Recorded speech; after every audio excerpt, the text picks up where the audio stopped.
Sheldon Holmes in the building. What's good, fam? Gracie One, Emmanuel Momo. What's good, fam? Gaines PP in the building. I'm gonna send these shout outs. Y'all ain't gonna be able to see the chat.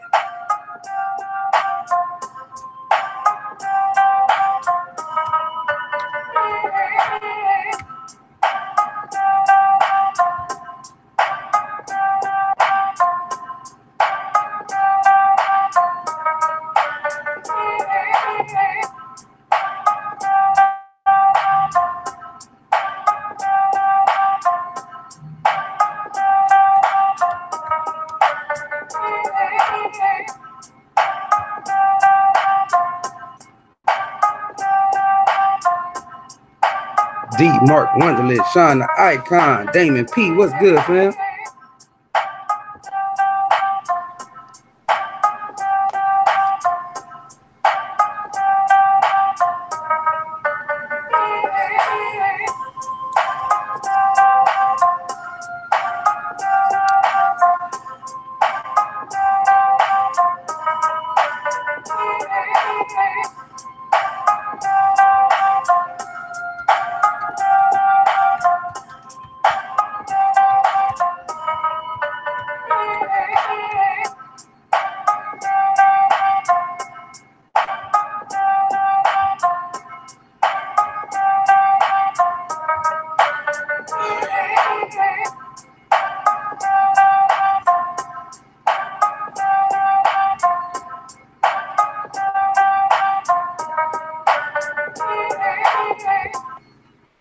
What's good, fam?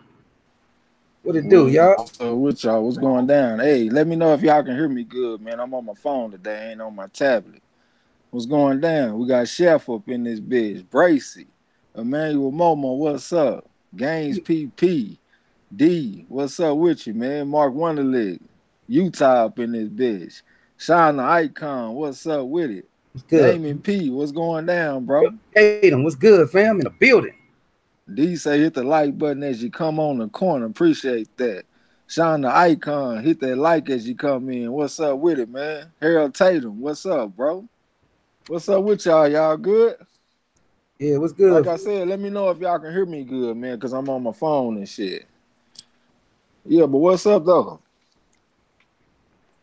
You all right, bro? What's up? Oh, good. I'm just sending out this last little thing to Kurt. Well, shit, y'all know we had a nice little old weekend of boxing and shit. You know what I'm saying? We got some little old nerd boxing shit that we own. Some nice little old fantasy matchups. Some historical figures and shit. Man, we got all kind of shit, man. I can't even think everything I got wrote down. But what's up with it though? You know what I'm saying? I ate a lot of crow this weekend, man. I'm still full off that shit. Hey, but I gotta say though, man, congratulations to Andre Berto. You know what I'm saying? For getting that big win over Devin Alexander this past Saturday. He showed us he a true fighter, in my opinion. You know what I'm saying? In both the micro and the macro perspective of his career. Yo, bro's in the building. What's happening, sis? What's up with it? In the fight, he was able to get up off the canvas to make a hell of a comeback and get the victory. You know what I mean? He came in better shape, showing he also outworked Devin Alexander in the gym. And Devin Alexander was 4 years younger than him. And Berto came in better shape. You know what I'm saying? He showed some new wrinkles, such as that jab, that 2 to the body, and came back upstairs with that 3. If y'all remember, that's what Andre Ward used to do a lot back in the day. So they let you know that motherfucker been in the gym, still learning, still working. You know what I'm saying? So yeah, that's what's up. Shit, you know, he done had ups and downs in his career. You know what I'm saying? Losing the building. What's that? Is it? What's up with it? He done had his ups and downs in his career, losing to Soto Carras and Robert Guerrero and all that kind of shit, but the motherfucker stayed down. He ain't known for ducking nobody and nothing like that. He done fought all comers, and he just got him a nice victory on Saturday. I had Devin Alexander winning the fight, but hey, I ain't mad at Berto. That motherfucker got off the canvas. He fought, put himself in position to win. You know what I'm saying? So that's what's up. Sandra Brown in the building. What's happening, sis? Sandra Brown, long time no see. Sean Icon said, Trey, I saw Truck Simpson record, man, crazy, 213-3 or something. I think you talking about that tall, slim kid. I think I know you talking about. Has he went pro yet? I saw him making videos a few years back. I don't know if he went pro though. Games PP said winner of Garcia versus Porter better not fight Berto next. Yeah, I want to see Earl Spence Jr., man. I'm not trying to hear nobody but Earl Spence Jr. for the winner of Garcia and Porter. Harold Tatum said Devin Alexander, my homie, but he gassed out. I still think he won. Like I said, I had him ahead by a point on my card. But the thing is, if Andre Berto don't get off the ground and fight, he don't win. He don't have no chance of winning. So that motherfucker got up and put himself in position to get the nod on the card. So I can't be mad at him. You know what I'm saying? Motherfuckers, you know, we've been watching Andre Berto for years. So that shit made me kind of feel proud of him to see him go out there the way he did. You know what I'm saying? I got to give a big congratulations to Eliada Alvarez for his upset win over Sergey Kovalev. That motherfucker came in that bitch with a game plan and he stuck to it. You know what I'm saying? He weathered Kovalev's early storm and he kept his composure. Then he started piecing Kovalev's ass up and got his ass up out of there. What's good, fam? Rod X, what's up, champ? Rod X. Yeah, what's up, champ? What's going down? Damn, you made me lose my train of thought. Hold up. And he did all of that shit after a 13-month layoff. You know what I'm saying? That shit ain't easy to do, man. So big shout out to Eliada Alvarez. You know what I'm saying? And I got to give a big hang in there to Eric Bonet. Because we sat up in there and we saw that motherfucker going there and piece up Lipingas. And he got robbed on Saturday. That was fucked up. So shout out to Eric Bonet. Hang in there in this bitch. Timmy Diamonds, what's up with you, bro? Timmy Diamonds in the building. What's happening, fam? Yeah, so we're going to tell Eric Bonet, hang in there. And I'm going to have to give a big sit your ass down somewhere to Jalen Love. That motherfucker was weak to begin with, and now he just downright embarrassing. You know what I'm saying? So Jalen Love, sit your motherfucking ass down somewhere. Sit your ass down, boy. J1 Pro, Kid, Mia, what's up, my brother? Good, what's going down? What's up?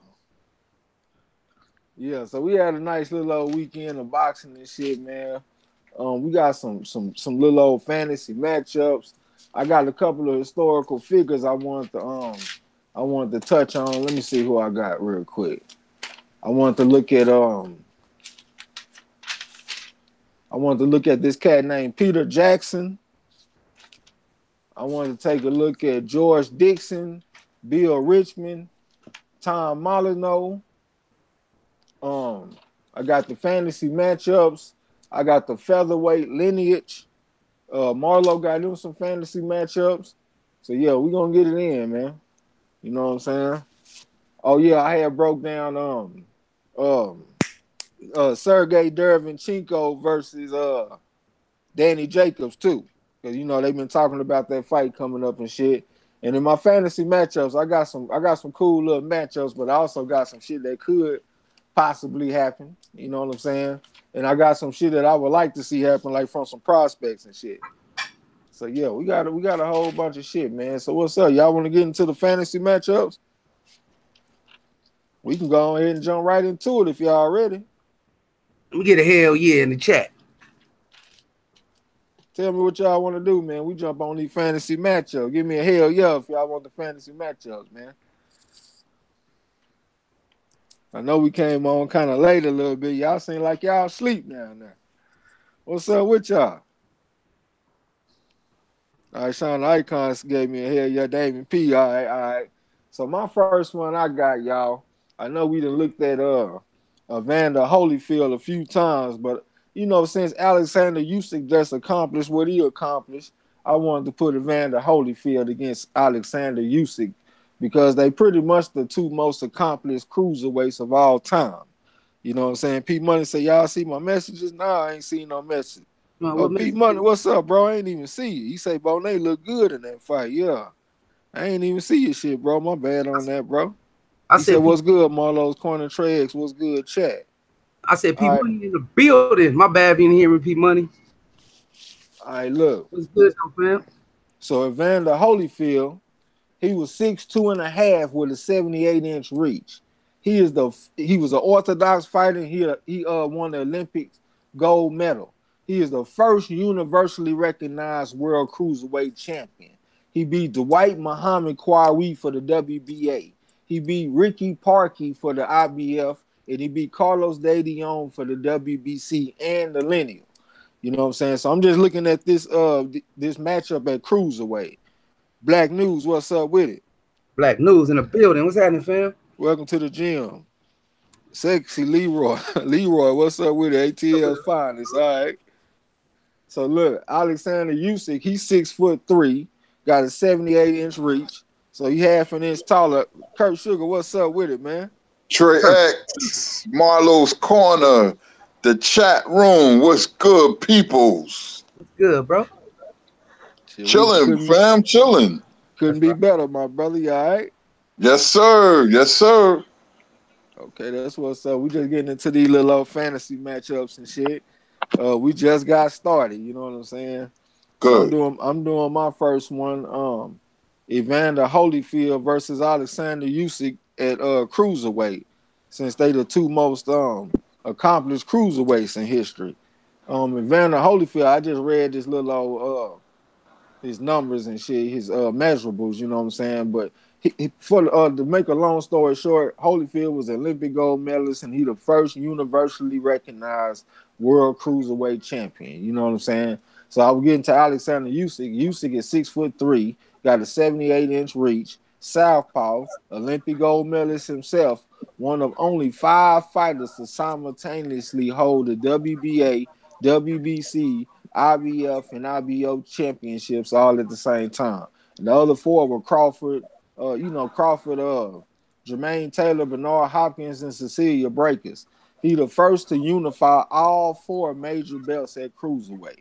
You know what I'm saying? And I didn't really have enough time to really get off in depth like I wanted to on this shit, so I kind of had to keep it simple and sweet. You know what I'm saying? So we're going to start with you, Kurt Sugar. Who would you take out of Sheldon Holmes, Lawrence Williams in the building. What's that? Lala Dees, one time, what's up? Ali Dago, Chef. So look, who would you take out Evander Holyfield versus Alexander Usyk, Kurt Sugar at cruiserweight? Oh man, Holyfield is by far the greatest cruiserweight that ever lived. One of the greatest heavyweights that ever lived. One of the greatest fighters to ever live. Doesn't get the credit he deserved.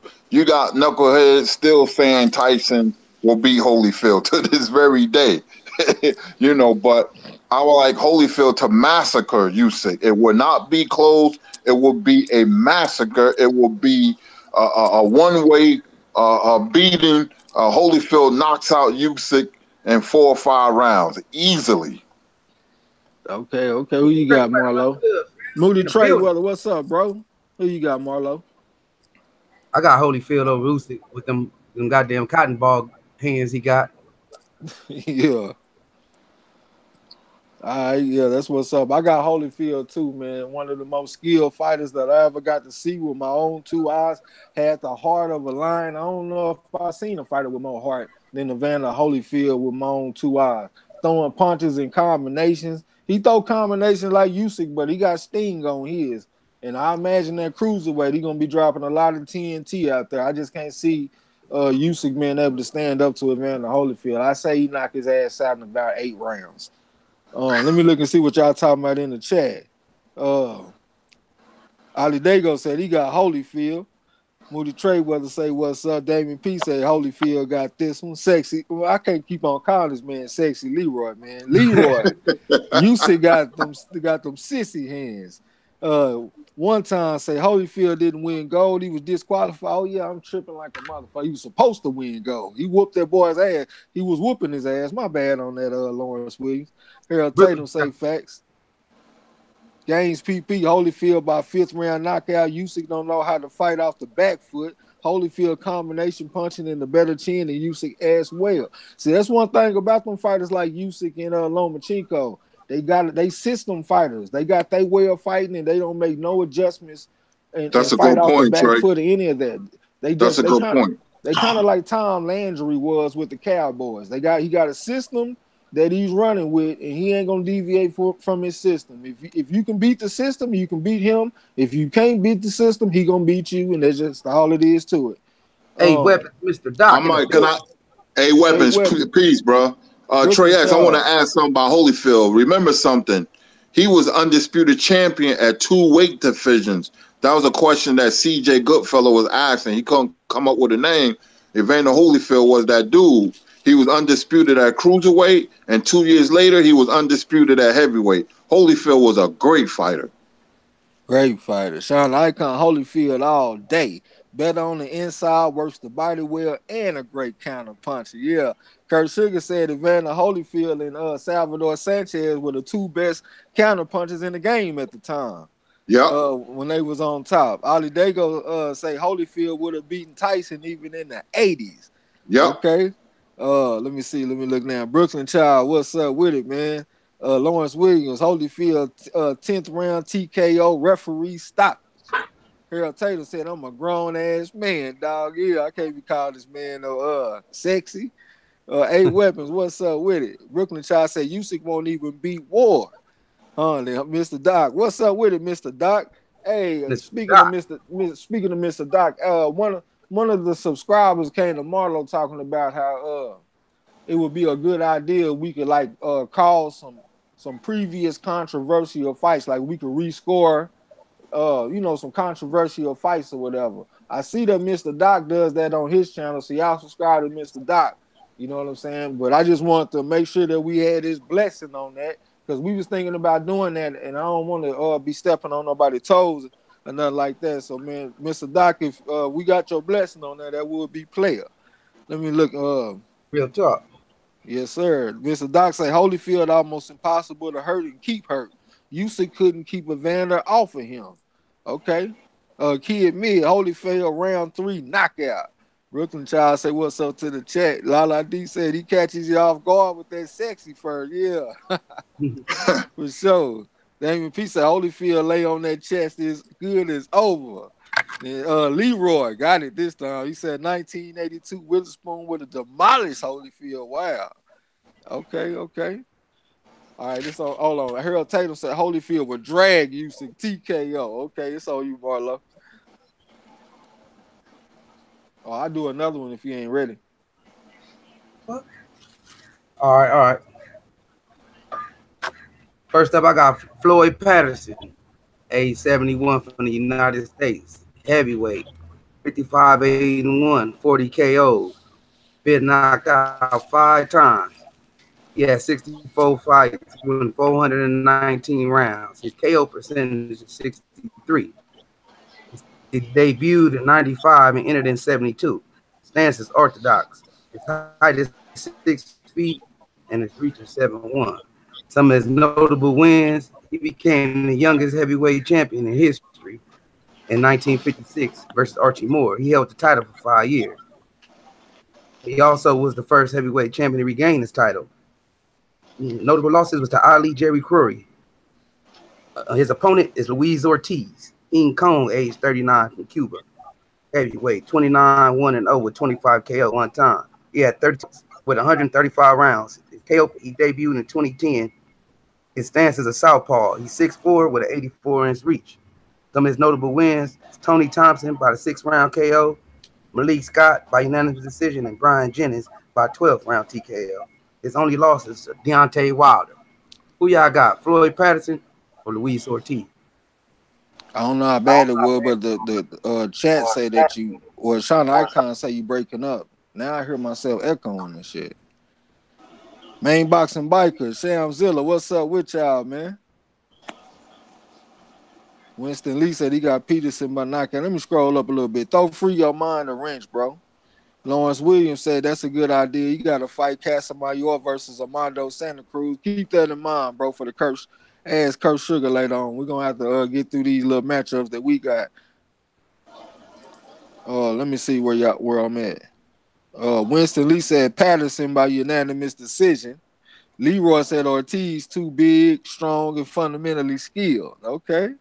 Kid Mid said he got Ortiz. One time said he got Ortiz by 2nd round destruction. Too big, too skilled. He's supposed to be on you first, though, Kurt Sugar. Go ahead. Okay. I like Ortiz in this fight. Ortiz, very good counter puncher. Southpaw. I like Patterson, but I didn't like his chin. He had a very weak chin, one of the weakest chins for a heavyweight in boxing history. He was knocked out by Ingemar Johansson.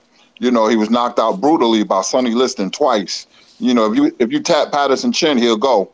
If you blew on it, he'll go. But he did have that leaping left hook, but that left hook will not land against Ortiz.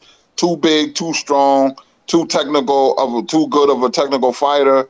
Ortiz knocks Patterson out in 7 rounds. I echo everything that you just said. It'll probably be about 6, 7 rounds. And yeah, I can't add nothing else to that, man. Square business. Hold on, I see Mr. Doc said he cool with that. We wasn't really talking about making no video. We wanted to do the shit live. You know what I'm saying? But hold on, let me see. Ali Dago said, I love Patterson, but I got Ortiz stopping him in 5. Lawrence Williams said Ortiz by 2nd round stoppage too big, too skilled. Mr. Doc, Floyd is a Hall of Famer, but I don't know about Patterson getting past that jab and not getting clipped by that left uppercut. Okay, Damon P. King Kong for the win, mid-round knockout. Sean Icon said Ortiz by knockout, counterpuncher. Patterson too small. He missed besides Klitschko to Kurt. That nigga had a weak chin. Okay, Lala D said she got Ortiz too. Games PP, Ortiz 1st round knockout. Harold Taylor said Floyd Patterson didn't have that dog. Ortiz touched that chin. Then Free Your Mind said Ortiz, Patterson too little. Okay, the next one I got James Toney versus Joe Calzaghe at 168. So James Toney was 77-10-3 with 47 knockouts. He was 5'10", had the 72-inch reach. He was orthodox. He fought from middleweight to heavyweight. Fought from 1988 to 2017. His alias, of course, was Lights Out from Grand Rapids, Michigan. 3-division world champion, lineal middleweight champion from 1991 to 1993. Never lost by stoppage. How many of y'all favorite fighters can say that? 33-2 with 33 knockouts as an amateur. That's crazy how man that skilled only had 35 amateur fights.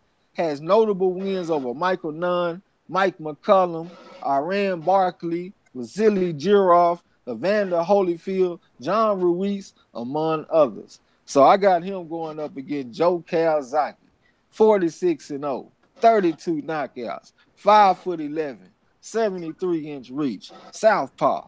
Fought from middleweight to light heavyweight. Fought from 1993 to 2008.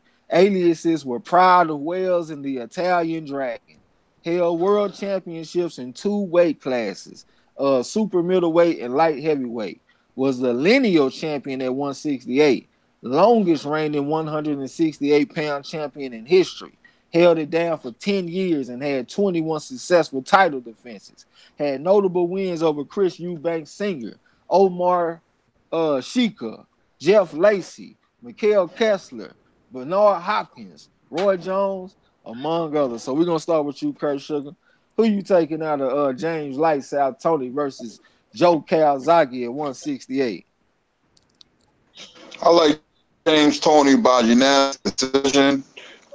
James Toney is a fighter who has these, things he can do. You can't teach. He can. One of the best fighters that can fight against the rope. Coined him the best fighter in the middle of the ring. Him and Mangler.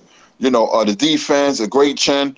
Calzaghe was quick. He had slappy punches, but it's still boxing. Very elusive. But I seen him get touched a couple of times. He was knocked down against a past his prime Bernard Hopkins. He was knocked down. I don't know people remember this fight. He fought a guy by the name of Byron the Gator Mitchell, a guy with heavy hands, but he was a true boxer. He had Calzaghe out on his feet, so he can't be touched, and James Toney will touch him. So I like James Toney by unanimous decision. Let me see, 118, 110. All 3 judges. Okay, who you got, Marlo? I got Toney by stoppage. Late 8, 9 round stoppage. Okay. Well, I'm going to surprise everybody, man. This is boxing, and boxing is styles make fights. Everybody know that James Toney is one of my favorite fighters. But looking at this fight, I would have to go with Joe Calzaghe.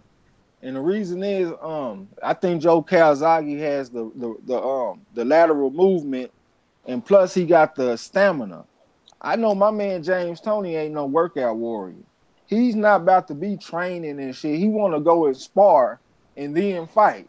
Joe Calzaghe is a motherfucker that's gonna work out. He got a high punch rate, and Tony got a similar opponent to me with Vasily Jirov with the punch rate. Shit, that motherfucker had Tony tied in the motherfucking. Tony had to rally late in that fight to win. I feel like Joe Calzaghe is a better fighter than Vasily Jirov. So just looking at the stylistic matchup, I think that Joe Calzaghe will have a great chance of outworking James Toney. And I hate to say that because that's my man, but that's the way I see it, man. I just got to call it the way I see it. Let me see what y'all talking about. Let me see. All right, Leroy say, hold on. A Weapon say, ooh, great fight, but I got Calzaghe unanimous decision. Leroy, Tony at 168 was undisciplined. I have to go with Calzaghe. Yeah, for sure, man. Hey, this a Spartan sport, man. You got to live that Spartan lifestyle. You can't cheat the game. You know what I'm saying? Ain't no telling where James Toney would have went if he was a workout warrior like a Mayweather or somebody. You know what I'm saying? He kind of hindered himself a little bit. What'd you say, Kurt? No, I said, oh man, if he was a workout warrior, he would have been from another planet. Yeah. Yeah, Lala D say, wow. Ali Dago say, I'm a big Calzaghe fan, but I got to go with Tony winning by unanimous decision. Free Your Mind say, Lights Out was that dude. He was, man. I hate to go against him. Mark Wonderlick said, Tony. Rod X say, Tony by 10th round TKO. Sean Icon, Tony by late stoppage. Mr. Doc say, shit.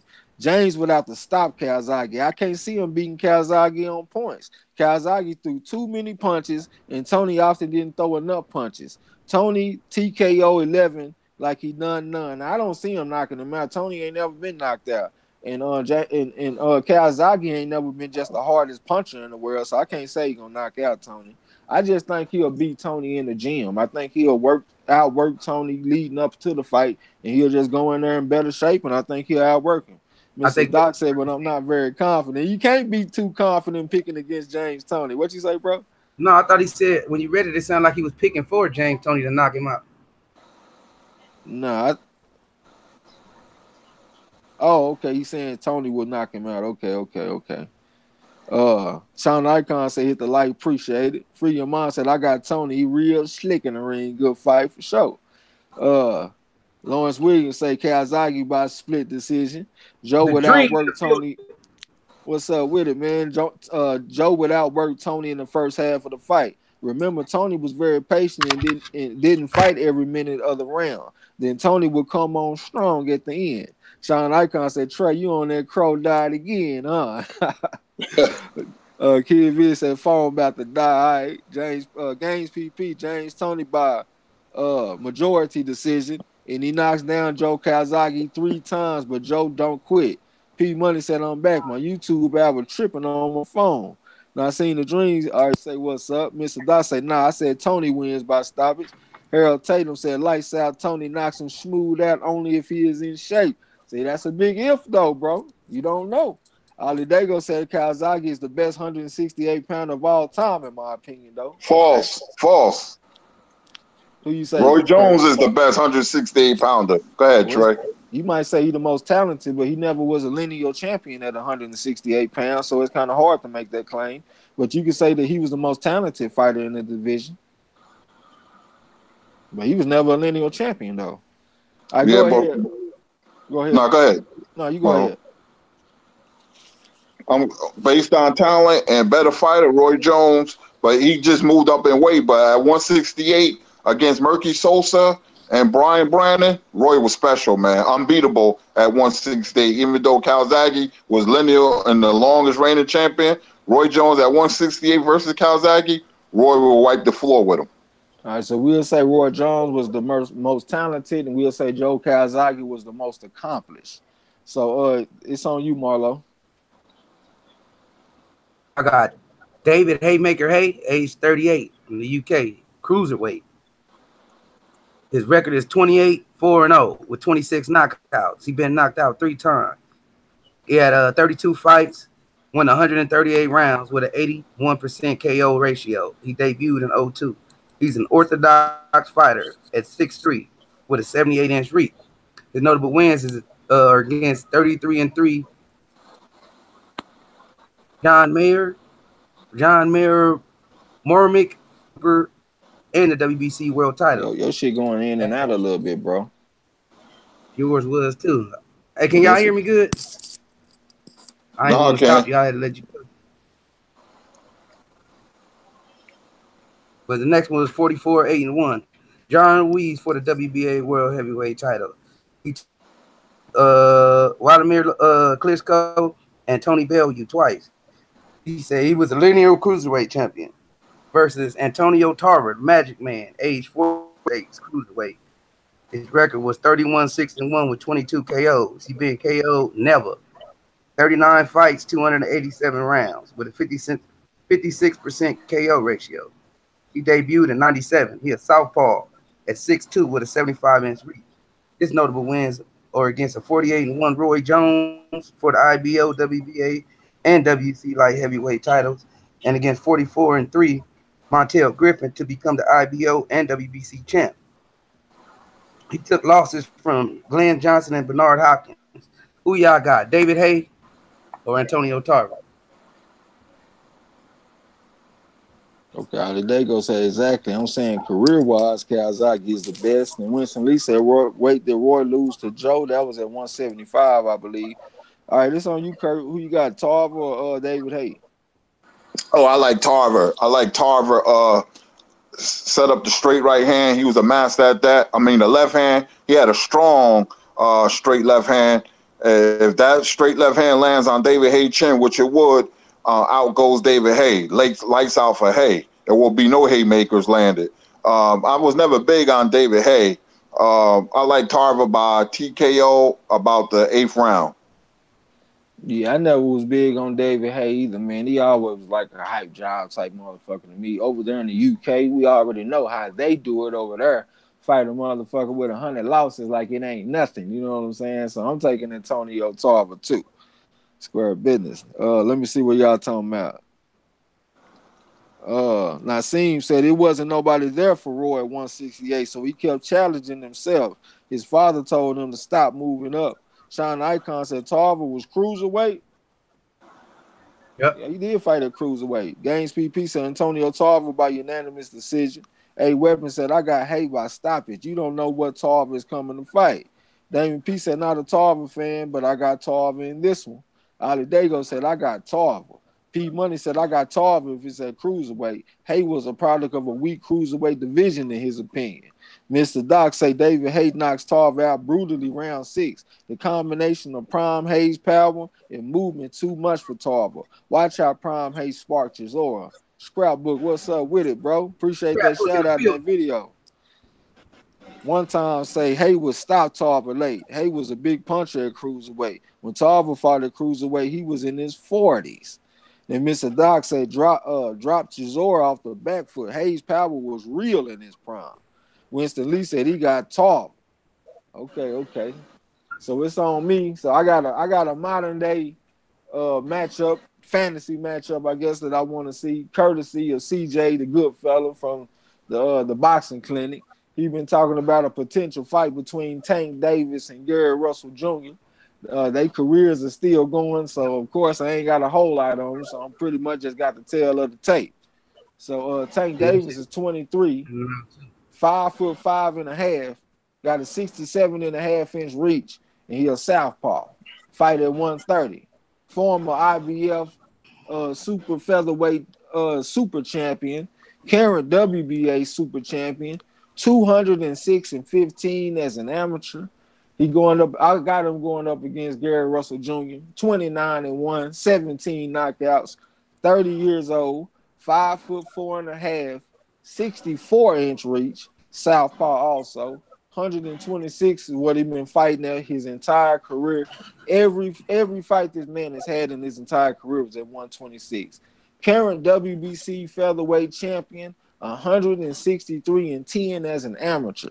So y'all tell me who y'all would take out of Tank Davis versus Gary Russell Jr. at 130, and we'll start with you, Kurt Sugar. I like Tank in this fight. I'm a fan of both fighters. You know, I've been following both since they were amateurs. Gary Russell, you know, but Tank will be too strong for Gary Russell. He will break Gary Russell down to the body. Gary Russell would do well in the first 3 or 4 rounds, but gradually Tank will wear him down to the body, then go up top, and he'll knock Russell out in 10 rounds. I say that because Jojo Diaz, if he would have had more boxing IQ, he would have done a lot more damage to Gary Russell. You know, he didn't have the experience, but he was right there. Tank will take advantage of it. Tank is fast, and I like his punch placement. I like Tank by a 10th round TKO over Gary Russell. Wow. Okay, who you got, Marlo? I got Tank for sure all day, and I agree with him. I got him by 8-9 round knockout. I don't know, man. I'm kind of like Gary Russell Jr. a little bit. I ain't gonna even lie to you. I mean, that motherfucker's talented, man. Gary Russell Jr. is a pound for pound type talent fighter. I know he's smaller than Gervonta. That's the number one thing that got me having reservations about picking him, because I know Gervonta could potentially fight at 135 or maybe 140. You know what I'm saying? He might not even be at 130 very much longer. So that probably would make me have to pick Tank. But if they was even in the same weight class, man, I think Gary Russell would whoop Tank if they was the same size. I think he a better fighter than Tank, me personally. So far from what I'm seeing anyway. Let me see what y'all talking about in the chat. Lala D said Gary Russell. Scrapbook said he got Tank. Damien P said I'm going to put my bet on Tank. And Power leans towards Tank. Okay. Lala D said, oh, wait, Tank. A Weber said, oh, damn, I'm stuck on that one again. We have to know which Russell's coming to fight, but I got Russell by split decision. Ali Dago said, I got Tank stopping Gary in 7 to 8 rounds.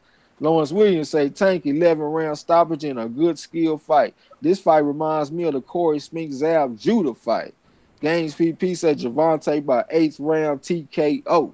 Rod X said, Tank by 9th round TKO. Lala D said because of Tank's speed. Sean Icon said Tank Russell never feel no power like what Tank got for real. Hold on. He gonna get hurt, bro. Sean Zilla said I got Tank. Too big, too strong. Gary doesn't have enough power to keep Tank off of him. He'll walk him down. Timmy Diamond said Tank. P Money said Tank is the bigger, stronger fighter, but Gary Russell is a live dog in that fight. But Tank is a smarter fighter in his opinion, and he will win by stoppage late. You think he's the smarter fighter? Mr. Doc say, good point. Russell wasn't liking Diaz's body shots, and Diaz was fighting very out of character. Tank would be in his element, making it trench warfare. Tank by body shots round 10. I ain't really never seen Tank really fighting trench warfare, like just in there like that. But hey, Lala D said, and did you guys see how drained Russell was in the last round versus JoJo? Well, that's because them body shot JoJo was putting on his ass. Free Your Mind said, I like Tank, baby Tyson. Mr. Doc said, Russell himself has said he doesn't love boxing. Has he not? I said that. I brought that up when he was going into his last fight, and I used that as a reason to pick against him, and I had to eat crow. Now seeing the dream said, it's a toss-up. Both of them are boys, people. What people don't know, Gary have a very high IQ, okay?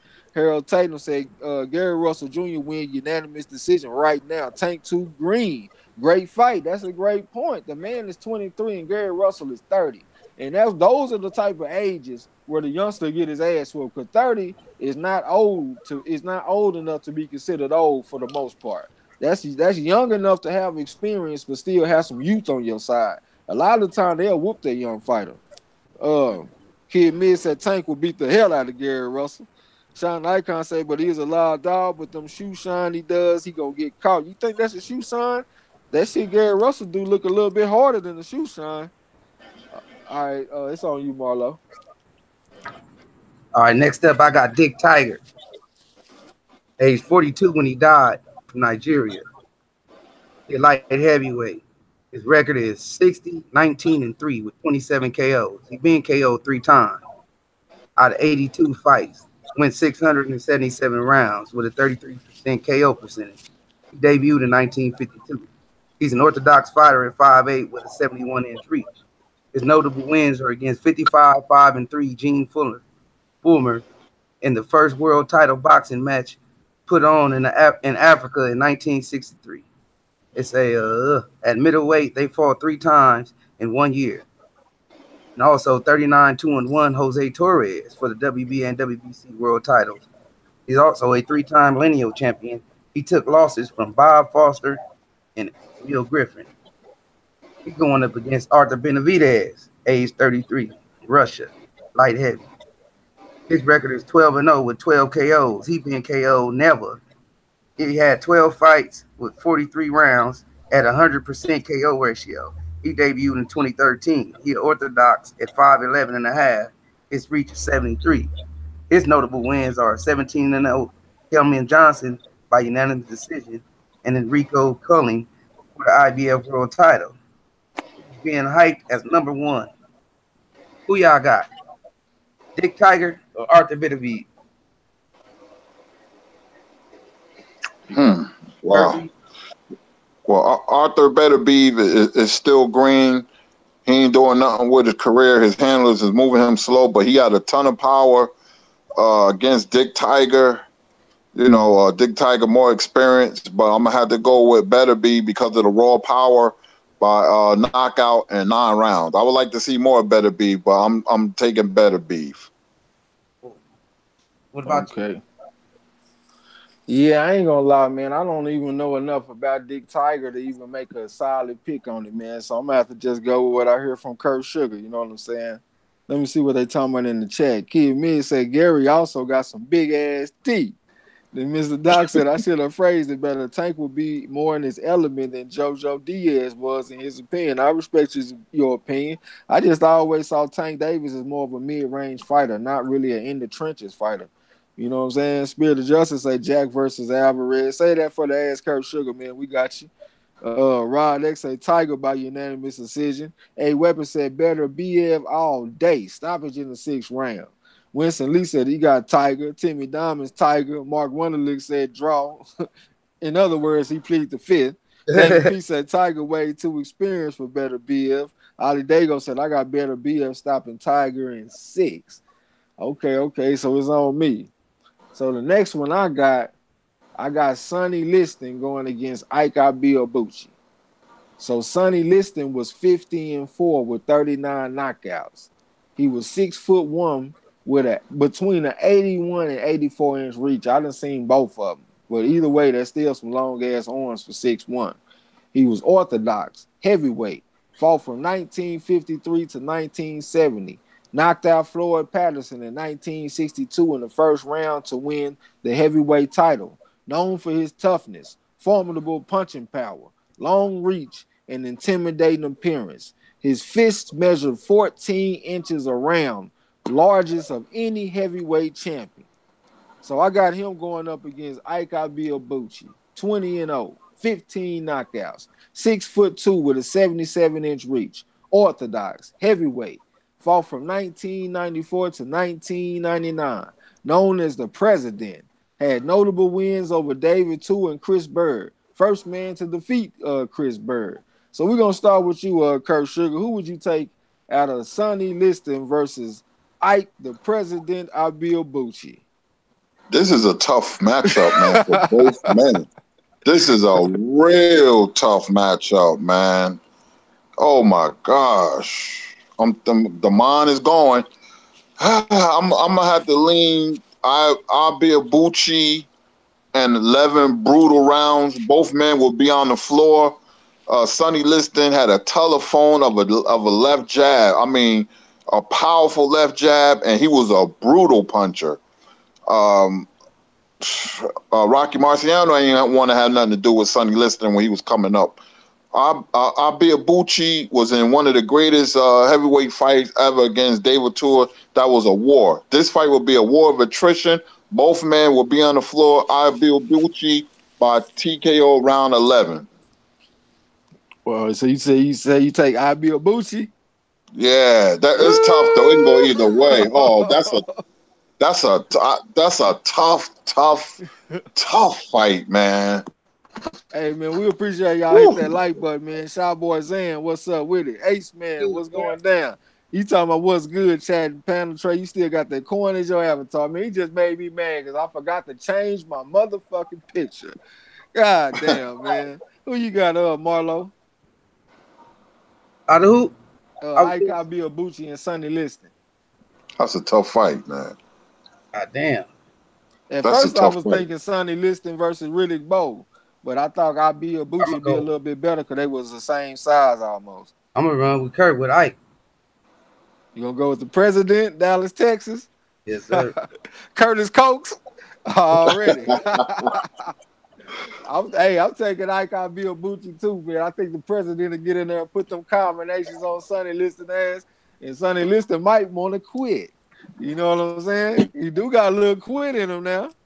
So I'm taking the president. Let me see what y'all talking about. Okay, Rod X. He said he got Liston by 4th round knockout. Wow. Hey, Weber said he said a draw. I wish Ike would have stayed out of trouble for sure. Lala D say Liston by late knockout. Okay. Scrapbook say Liston. Easy work. Mark Wonderlick said jab that like button, fam. Appreciate it. Ace Man said, what's good to the chat in the panel? Trey, you still got that? Yeah, I read that. My bad. Shy Boy saying, what's up with it? Winston Lee said, Ike by KO. Ike was active and Liston was scared of anyone outspoken. Okay. Damon P said, Liston just would have been too much for Ike. Okay. Maybe putting that jab on him, huh? Ali Dago said, wow, great fight.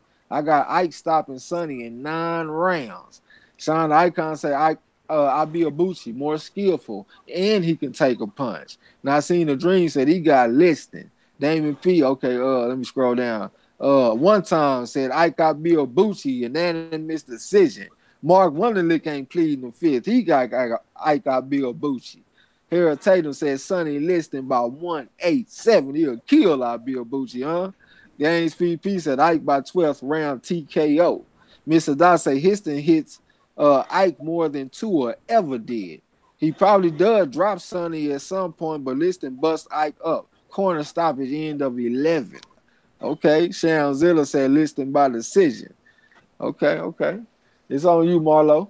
All right, next up I got Michael Nunn, second to none, age 45 for the United States, super middleweight.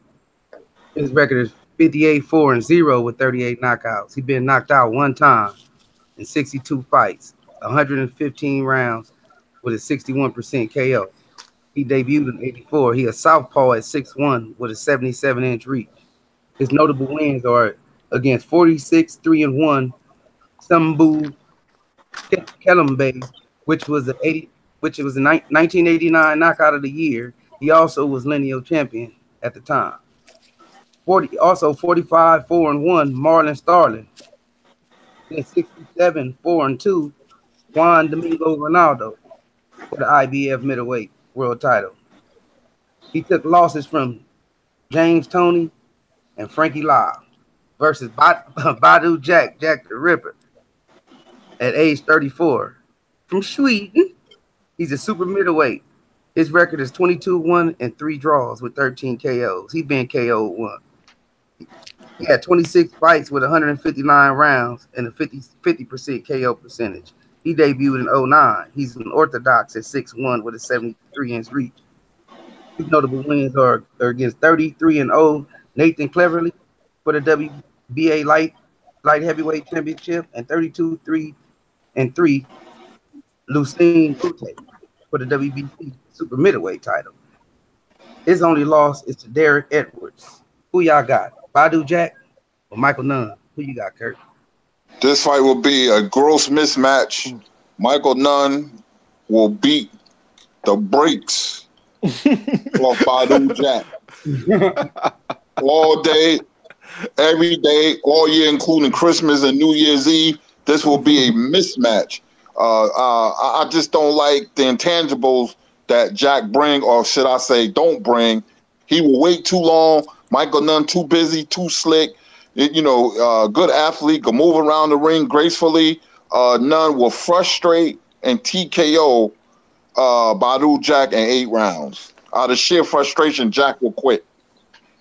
Yeah, I gotta go with Michael Nunn too, man. That style that he had was great for a more stationary type of fighter, like a Badu Jack or even a James Toney, because he had a nice style for James, but James just caught him with that left hook.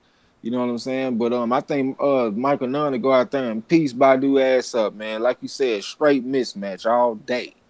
Let me see what they talking about in the chat. Uh Okay, not seeing the dream said James Toney knocked Nunn's ass slam out.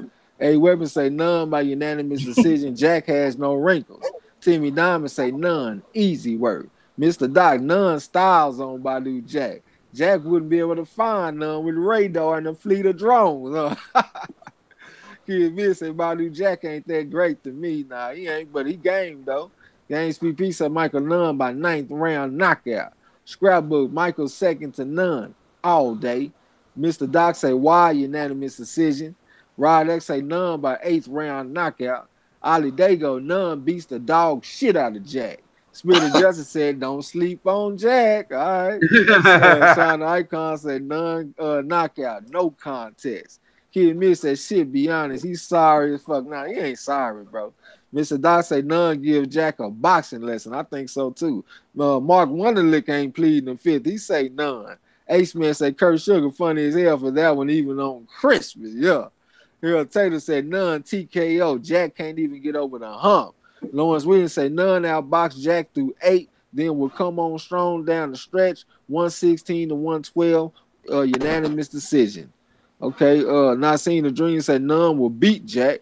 Shamzilla say Nunn will put hands on that boy. La La D chiming in at the end with the Nunn games PP. Jack only way to win is to have a draw. Okay, y'all. Y'all be careful on this one here, y'all. Scrap business. Let me warn y'all. So look, my next one I got on this one, I got Mildred Taylor versus Juan Manuel Marquez at 140 pounds. So I got Mildred, and this is the battle of the combinations, y'all. I can see these combinations going off right there. I can see the sparks flying in that bitch. But Mildred Taylor, 38, 8-1 with 20 knockouts for his career. He was 5'7.5", had a 66-inch reach, orthodox, fought from 135 to 154, fought from 1984 to 2002, known as the Kid, Olympic gold medalist, 2-division champion, 140 and 147, has a notable TKO win over Buddy McGirt.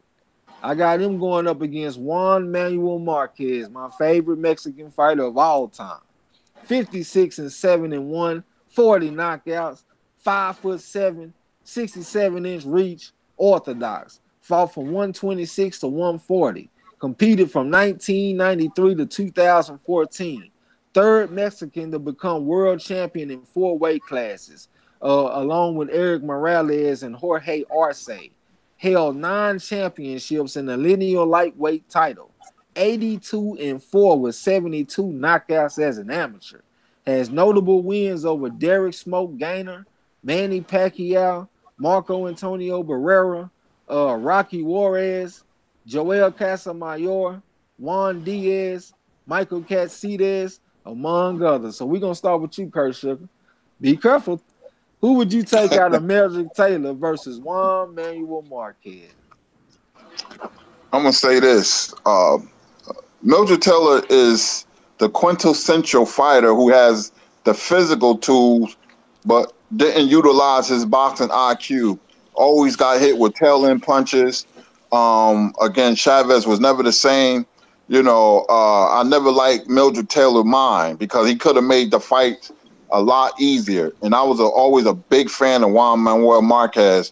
I like Marquez by unanimous decision with him knocking down Taylor a couple of times during the fight. Taylor will swell up and he'll survive. And Marquez, beautiful combination. He'll throw the 1-2, then come underneath with the uppercut. The way he knocked out Juan Diaz was beautiful. Some people thought Taylor was better fighter than Whitaker in the amateurs, but I always knew Whitaker was better because of his mind. I like Marquez, unanimous decision. Him dropping Taylor a couple of times, Marquez. Okay, who you got, Marlo? I think Taylor by unanimous decision. I think it'll be a nice, brutal fight though. But I think Taylor will pull it off. You think it'll be a good fight, Kurt? Do well the first 6 rounds, and I think Marquez will pull away in the second half of do you the think fight. it'll be a good fight? Yeah. Oh yeah. A damn good fight. Oh, yeah. I'm taking Juan Manuel Marquez. When I look at that motherfucker Meldrick Taylor, I don't see a fighter that's making adjustments. If he would have made the adjustments against Chavez, he probably would have won. My little Mexican Juan Manuel Marquez gonna make them adjustments like you saw against Juan Diaz and Michael Caceres. He a motherfucking scientist up in that bitch, dropping them combinations on your ass with precision. I'm going, and he had heart. Gonna get up off the ground and fight like a motherfucker. Look what he did against Pacquiao and all that shit. Man, I'm going with Marquez all day. Let me see what y'all talking about in the chat. Mark Wonderlick said he got Taylor. Ace Man said he got Taylor. Leroy said Taylor by unanimous decision. Winston Lee said Taylor unanimous decision. Too fast. Rod X said Taylor by unanimous decision. Everybody going with Taylor. Capadonna, what's up with it? A Weapon said Taylor was the great fighter. I got Taylor Meldrick by decision. Wow. David P said Marquez, no doubt on that night. That's what I'm going with. Capadonna said Marquez, huh? A Weapon said Smoke Gainer was a scrub. Roy Jones is cab driver. Hey, I ain't gonna say you a scrub. Shanzilla said Taylor by split decision. La D say Taylor by unanimous decision. Scrapbook say Marquez, great fight. Mr. Doc said an incredible. Hold on. Roy Quez knocks Taylor out because Taylor eventually gets greedy and stands in front of Juan Manuel Marquez too long. Clean Juan Manuel Marquez, I think, depends on what weight it said. I had it at 140. Lawrence Williams said Taylor unanimous decision. Juan Manuel Marquez has trouble with athletic black fast-handed fighters. This fight is close, similar to the Juan Manuel Marquez Bradley fight. I was thinking that shit, but that's true. That's true. I was thinking that shit, but I didn't see Taylor as having the same type of athleticism as far as like moving around and shit. I saw him up in there throwing punches, throwing combinations. I didn't see that motherfucker boxing. If he was boxing and using his athleticism, he should have outboxed Chavez. He was up in there fighting Chavez and got the goddamn face broke. He looking bad right now with his athletic ass. Let me see what he talking about. Scrapbook said Meldrick Taylor was one of his favorite fighters. Free Your Mind said I got Meldrick Taylor, got them hands. Chavez got lucky. I wouldn't say that. Look how Meldrick Taylor living today. That's luck. Getting fucked up like that in one fight that changed your whole life. Shit. How the hell you gonna get beat? The brakes gonna get beat off you like that and you talking about you won. Fuck up out of here. Harold Taylor said Taylor had the talent, but Marquez has the better ring IQ. Marquez unanimous decision. Games PP said Marquez wins by unanimous decision, 114 to 112. Taylor gets knocked down 2 times. Dago said Marquez is my favorite Mexican fighter of all time also, but I got Taylor beating Marquez 8 rounds to 4. Bradley found a way to win, so I got Taylor finding a way to win. Not the same fighter though. Okay. Sean Icon said Marquez by stoppage late. Mr. Doc said 140 too big for clean Juan Manuel Marquez. Taylor by close split decision. Okay, it's on you, Marlo. All right. Next up, I got Emil Griffin. Right now, he'll be 80 years old on the Virgin Islands. Middleweight, his record is 85, 24, and 2 with 23 KOs. He's been KO'd twice out of 112 fights. He won 1,122 rounds. His KO percentage is 21%. He debuted in 1958. He had orthodox 5'7.5" height and 72-inch reach. His notable wins are against 94, 15, and 6 Ralph Dupas by unanimous decision for a title, and 35 and 11 and 3 Benny Kid Perret 2 times. 2 times by KO. He put Perret in the hospital, which Perret died 10 days later. Perret made Emil Griffin mad by grabbing his ass at the weigh-in. Also, Emil Griffin was a 2-time champion at welterweight. 1 time at lightweight and 2 times at middleweight. Going against Canelo Alvarez. Saul Canelo Alvarez, 28 years old from Mexico at middleweight. Record 49-1-2, 34 KOs. He being KO'd nada. He had 52 fights. He won 364 rounds. 65% KO. He debuted in 2005. He orthodox at 5'8", with a 70.5 inch reach. His notable wins are against 44-0 Miguel Cotto by UD for a title, 46-7-1 Shane Mosley by UD for a title, and he took his only L by old Floyd Mayweather. Who y'all got? Emil Griffin or Canelo Alvarez? What's up with you, Kurt? Who you got? Yeah, D, what's up with you? Yeah, D in the building. I like Canelo Alvarez in an easy fight. I think he beats the dog-ish out of Emil Griffin. Canelo can fight, man. I know people don't like him, but I paid close attention to him, because I'm going to tell you why Canelo is very smart. Before the Mayweather fight, if you notice, he fought more of a Mexican-style fight. And it seems like after the Floyd Mayweather fight, he said to himself, I'm going to be fighting these American black boys. I got to start an American style. And if you notice, he moves, he uses the ring, even though he don't have the stamina. I always did like Canelo as a fighter. Canelo knocks out Emilio Griffin in the 7th round. Okay, I don't even know enough about Emil Griffin to even give an opinion. So I'm over here feeling like a casual and shit. I'm about to go watch some Emil Griffin. Let me see what you was about to say something, Marlo. Oh no, I'm gonna let the chips fall where they may, but it is a method to this madness. Just remember that. Okay, Scrapbook. Let me see. Scrapbook laugh from all one look say Canelo. Mr. Doc said you kidding. Lala D said Canelo. A Weapon said, I got Canelo by TKO. Ya D, what's up? He say, hold on, Lala D, hold on. Mr. Doc said Emil Griffin smokes lazy ass Canelo. Scrapbook said Emil Griffin at welterweight, Alvarez at middleweight. Okay, Games PP said Canelo by knockout. Damon P said a new slick Canelo is taking the fight. Yadi say, Not Seeing the Dream say Canelo, easy work. Ali Dago say Canelo stops Griffith in the 6th, the same round he's going to stop Triple G and shock the world. Okay. Lawrence Williams say Canelo 11 round TKO. Sean Icon say Canelo by knockout. Lala D said TRAE just picked Canelo. I don't know shit about him. I'm gonna go with what Kurt said, so I'm picking Canelo. Mr. Doc said Emil Griffin schools cannoli. What you saying, like canola oil?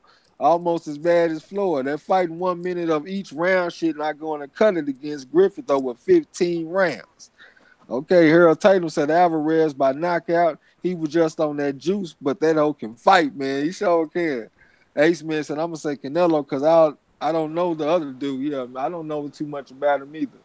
You know what I'm saying? All right, my next one that I got is Vernon Forrest versus Oscar De La Hoya. So Vernon Forrest was 41-3 with 29 knockouts. 6 foot tall with a 73-inch reach. That's kind of short for 6 foot. He was an orthodox fighter. Fought from 140 to 154. Competed from 1992 to 2008. 4-time, 2-division champion. Has notable wins over Vince Phillips, Shane Mosley, Ike Corte, Carlos Baldomir, and Sergio Mora. So I got him going up against the spatula man himself, 39-6 with 30 knockouts. 5'10.5", 73-inch reach. Orthodox. Fought from 130 to 154. Competed from 1992 to 2008. Olympic gold medalist. Won titles in 6 different weight classes. Including lineal championships in 3 weight classes. Has notable wins over Pernell Whitaker, Julio Cesar Chavez Sr., Hector Camacho, Ike Corte, Arturo Gotti, Fernando Vargas, Ricardo Mayorga, among others. So we're going to start with you, Kurt Sugar. Who you going to take out of Vernon Forrest versus Oscar De La Hoya at welterweight? This is an intriguing matchup because the Vernon Forrest that beat Shane Mosley in the first fight was very motivated, and Forrest never loved boxing. You know, he took care of a lot of handicapped kids. That was his love, you know. And that fighter would beat De La Hoya, but he was inconsistent. He lost to Mayorga. You know, he didn't look good sometimes against, you know, low-level fighters. Oscar, I thought, was an overrated fighter. Lost a lot of big fights, but it's an intriguing matchup. I'm going to pick De La Hoya by unanimous decision, 115, 113, all three judges scorecards. Okay, who you got, Marlo? I'm gonna go with Oscar too. Okay. I think Oscar. All right. Kid Mid said Vernon Forrest. 8 Weapons say, damn, I got Forrest in that fight. Sean Icon said Forrest, one of my favorites. Forrest by unanimous decision. Now I seen the dream said Oscar would hit Vernon with that left hook lights out. Kid Mid said hometown partner gotta go with Vernon. Fuck spatula boy. Scrapbook said Vernon Forrest by knockout, no question at welterweight. Lala D said she got Oscar De La Hoya. Lawrence Williams said 115 to 113. Oscar in a good fight. Sean the Icon said some of the wins are questionable. Ollie Dago said tough fight, but I got Oscar stopping Forrest in 10. Rod X said Oscar by robbery, split decision. Harold Tatum said Forrest unanimous decision win, but don't add Shane Mosley. Yadi said Forrest by unanimous decision. Damon P said that's a good ass match. A younger De La Hoya wins, split decision. Ace Man said I got De La Hoya. Mark Wonderlick said he pleading the fifth. Marcus Johnson, what's up with you, bro? He said Vernon by split decision. I gotta take Oscar De La Hoya, y'all. I hate to say that, man, but that motherfucker, just looking at the reach and shit, Oscar De La Hoya got the same reach as him. Vernon Forrest, an inch and a half taller, according to BoxRec anyway. Oscar De La Hoya had a hell of a jab, y'all. He gonna be able to jab with Vernon Forrest, you know what I'm saying?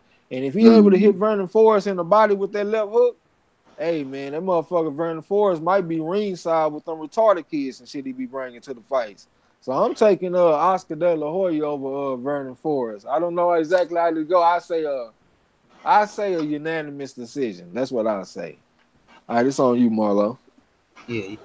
Next up, I got Terry Norris, the Terrible. Right now, he about age 50, about 51, from the United States at light middleweight. 47, 9 and 0, 31 KOs. He been KO'd 4 times in 56 fights. 310 rounds with a 55% KO ratio. He debuted in 89. The last fight was in 98. He's an orthodox fighter, 5'9" and a half, with a 68.5-inch reach. His notable wins are against 36 2-0 John Mugabe by first round KO for the WBC title, and Paul Vadden by unanimous decision to keep his WBC, and won the IBF, and vacant lineal light middleweight title. He took losses from Julian Jackson, whose record is 37-1, and by second round TKO for a WBA title. He going up against Jermell Charlo, Iron Man, at 28 years old, from the United States, light middleweight. His record is 31-0 with 15 KOs. He never been knocked out in 31 fights. He went 200 rounds with a 48% KO ratio. He debuted in 07. His last fight was in 2018. He's an orthodox fighter at 5'11 with a 73-inch reach. His notable wins are against Demetrius Hopkins with a record of 32-1, and Bonis Rosen 35-1 at the time, and Austin Trout 31-4-0. He is the current WBC super welterweight champion. Who y'all got, Charlo or Terry Norris? I like Charlo by TKO in 7 or 8 rounds over Terry Norris. Charlo would use Terry Norris' aggressive style against him. Norris was aggressive, but he didn't have the chin. You know, he was stretched out in the first fight against Simon Brown. He was knocked out by Julian Jackson. He barely beat an average fighter in Troy Waters. That was a great fight, by the way. I never liked the Terry Norris chin. Jermell Charlo will school Norris and knocks him out in 7 or 8 rounds. Kurt was Terry Norris, wasn't he trained by Abel Sanchez? Yes, he was. All right, I'm taking Charlo. I'm not taking a motherfucker trained by Sanchez. I'm saying because Sanchez said that he purposely didn't want to teach the man defense to make him more marketable because he'll be in them rough, tough fights and shit. So if he going up against Charlo without no defense, Charlo knocked the motherfucker in the next week, man. I gotta go with Charlo. Let me see what y'all talking about. Let me scroll up a little bit. Harold Tatum said Fishnet can fight. He can. Mr. Doc said I got Forrest Fishnet's 2 textbook to beat Vernon in his opinion. Rod X said R.I.P. Vernon Forrest for sure. Lala D said she got Charlo. Rod X said Charlo 7th round knockout. Sean Icon said Charlo by knockout. A Weapon said amen. Oh yeah, rest in peace to Vernon Forrest. Gaines PP said Jamel Charlo by 7th round knockout. Yadi said Charlo's 9th round knockout. Marcus Johnson said Charlo by 8th round knockout. Ali Dago said I got Jamel stopping Norris in 8 or 9. Mark Wonderlick said he got Charlo. Kid Mid said Charlo all day. B. Howard, what's up with it? He said Jacksonville, Florida, checking in. What's good, family? Salute. What's up with you, man? We just over here kicking in, talking about these fantasy matchups and shit. And I seen the dream said Charlo by TKO, Terry 2 Cheney, Simon Brown slept that man. All right, Scrapbook said I'm riding with terrible Terry Norris by knockout at super welterweight. One time said Jamel by 9th round KO. A Weapon said I got Charlo by knockout. Norris had no defense. Free Your Mind said my woman versus me. She cutting out the ring, applying that pressure. I'm missing a lot, y'all. Throw the damn towel, Marlo. Throw the damn top! Throw the damn top! Harold Taylor said Charlo beats the brakes and rotors off of Norris. Kid Me, all right. Ace Man said today's Charlo will win. And Trey stupid. I feel you. Abel Sanchez a punk ass. He is, man. Mr. Doc said I can't pick Bobby Charlo against one of the best 154 pounders ever.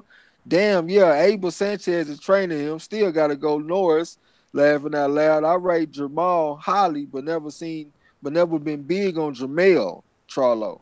I think Jamel is more skilled than Jamal, in my opinion, because I think he has a more defined left hook. You know what I'm saying? I did see Jamal hit his last opponent, that Centennial boy. He hit him with a left hook, but I don't never really see him using it that much, except for then. I normally see him just using the 1-2 for the most part. Gaines PP said Terry Norris fainted when he got touched by Julian Jackson. Shit, who wouldn't? That's Julian Jackson. Ollie Dago laughed at Damien P. said Norris has much more experience than on Charlo. Okay. So look, this is my next one right here. I got Manny Pacquiao going up against Aaron Pryor. I wish Timmy Diamonds was in here for this one. So I got Manny Pacquiao with 60-7-2 with 39 knockouts. 5'5.5" with a 67-inch reach. Southpaw. Fought from 106 to 147.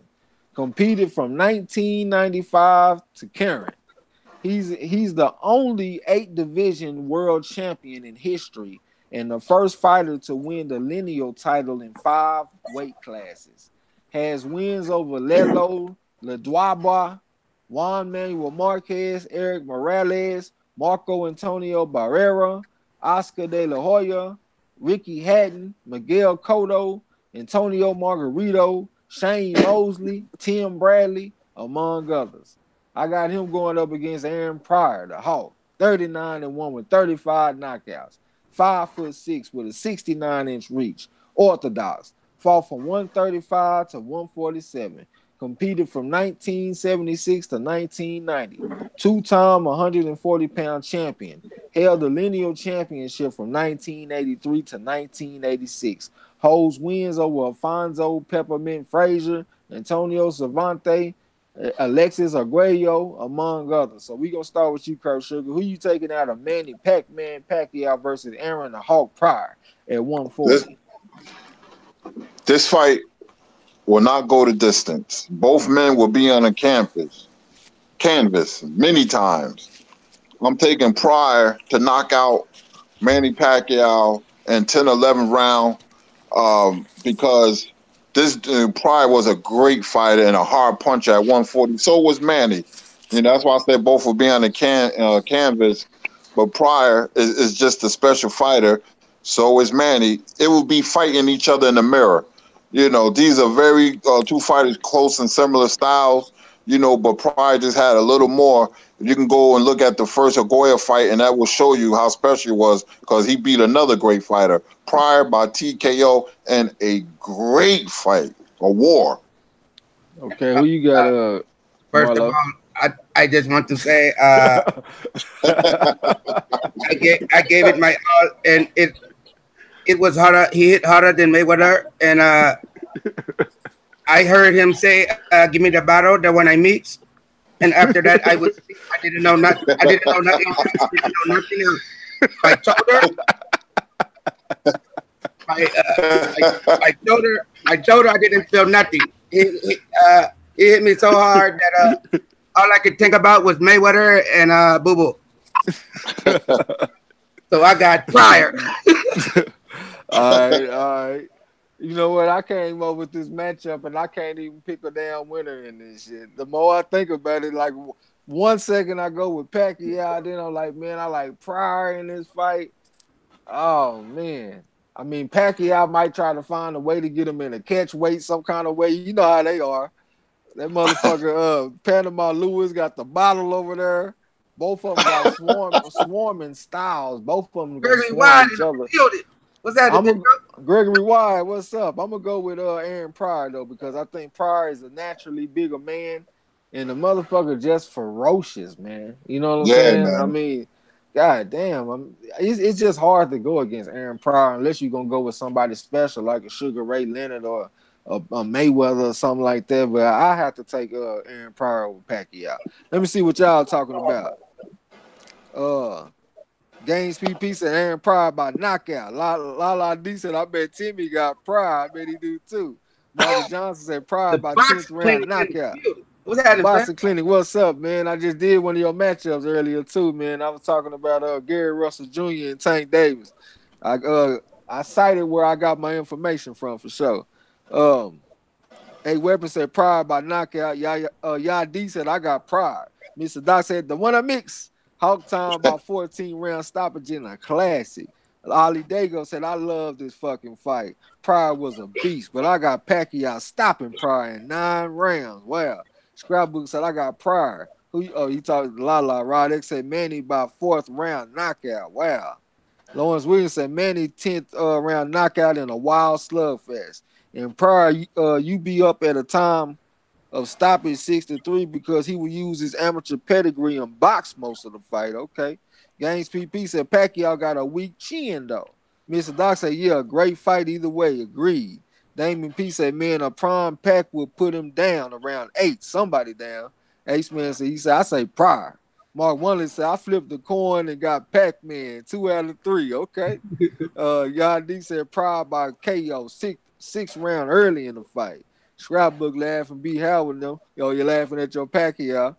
Gregory Wise said, greetings, brothers and sisters. Troll Hunter reporting for duty on MARLO'S corner. What's up, my brother? The Boxing Clinic say, what's good? He said he got Pryor.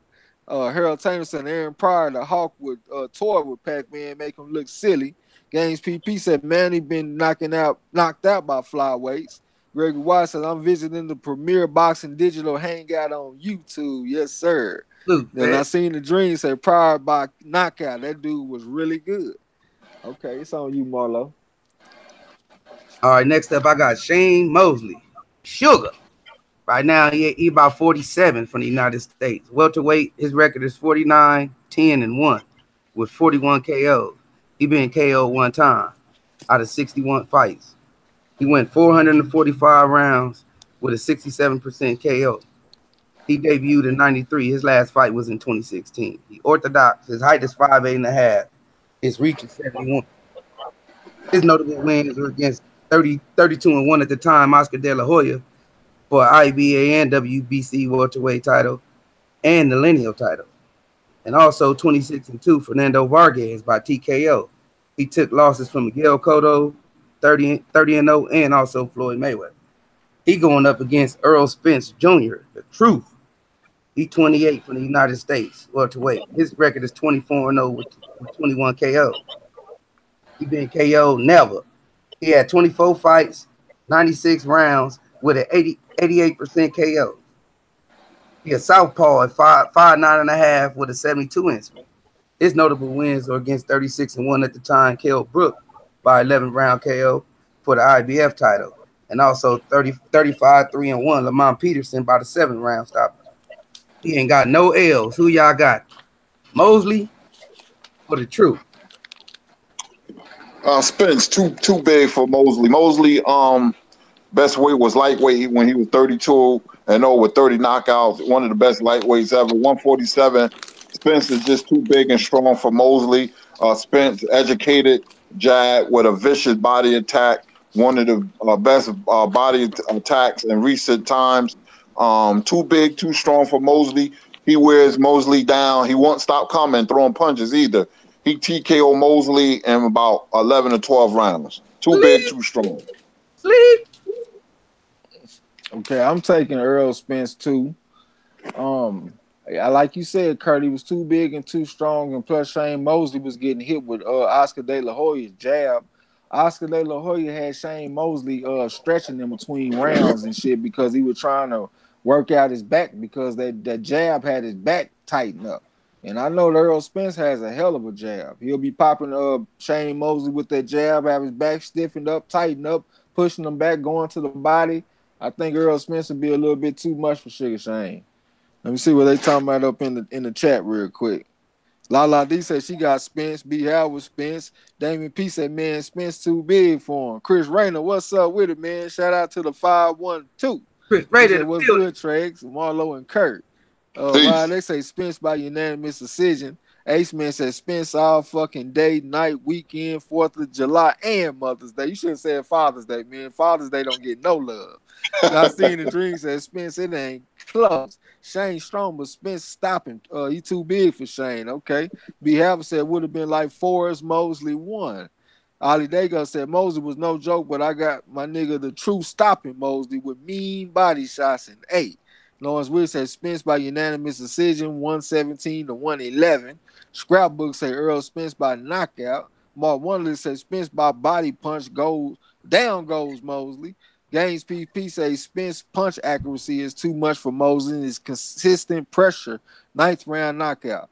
Yadi says Shane Mosley. Corner throws in the towel before the 10. Chris Rader said he got split. Taylor said Spence drags Mosley. Gregory Wise said if Vernon Forrest can spank Mosley, Spence will flog him. Mr. Doc said Mosley too easy to hit and too brave for his own good. He tried to go to war and get ground down. Throw in the damn tail round 10. K Hills, what's up? How you doing? Hey, sis. How you been doing? Hey, her son, Manjaro Hill Jr. got a fight coming up next weekend.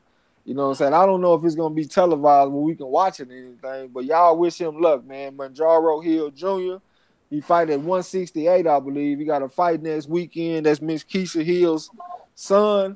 So we hope that he go out there and beat the brakes off of whoever he fighting.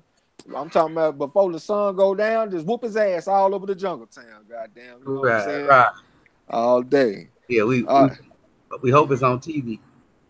Yeah, for sure. Kid Miss say Spence by unanimous decision. Miss Hill say Spence. B. Halber laughing. Chris Rainer said, I still got that crow aftertaste from the Berto fight. And K. Hill, she say, yep, all right. And I apologize, y'all, because my next ones, I ain't really get to break them all down like I wanted to because it was some more shit that I was trying to get done. You know what I'm saying? Because I wanted to look at the featherweight lineage, and plus I had some historical fighters that I wanted to bring to the corner. So I'm going to have Kurt Sugar to help me out on this, you know what I'm saying, and give me some breakdowns because I ain't got nothing. So the next one that I had was Winky Wright versus Canelo at 154 pounds. What you think of that fight, Kurt Sugar? Ooh, that's a good fight, man.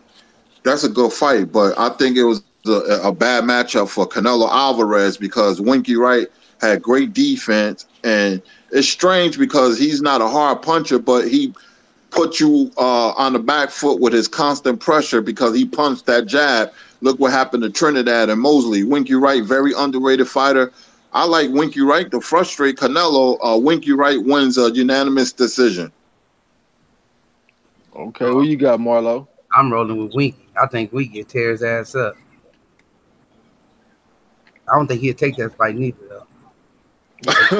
He'll move to 155 before he take that shit on it, man. 57, hey bro, 57. Remember, I guess we kept saying that they should make a weight class for these motherfuckers.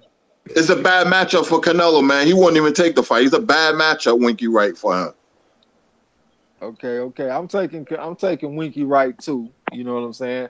I've been trying to get my man in there. I've been putting him up in some bad matchups, so I finally had to put him in one where I thought that he would win.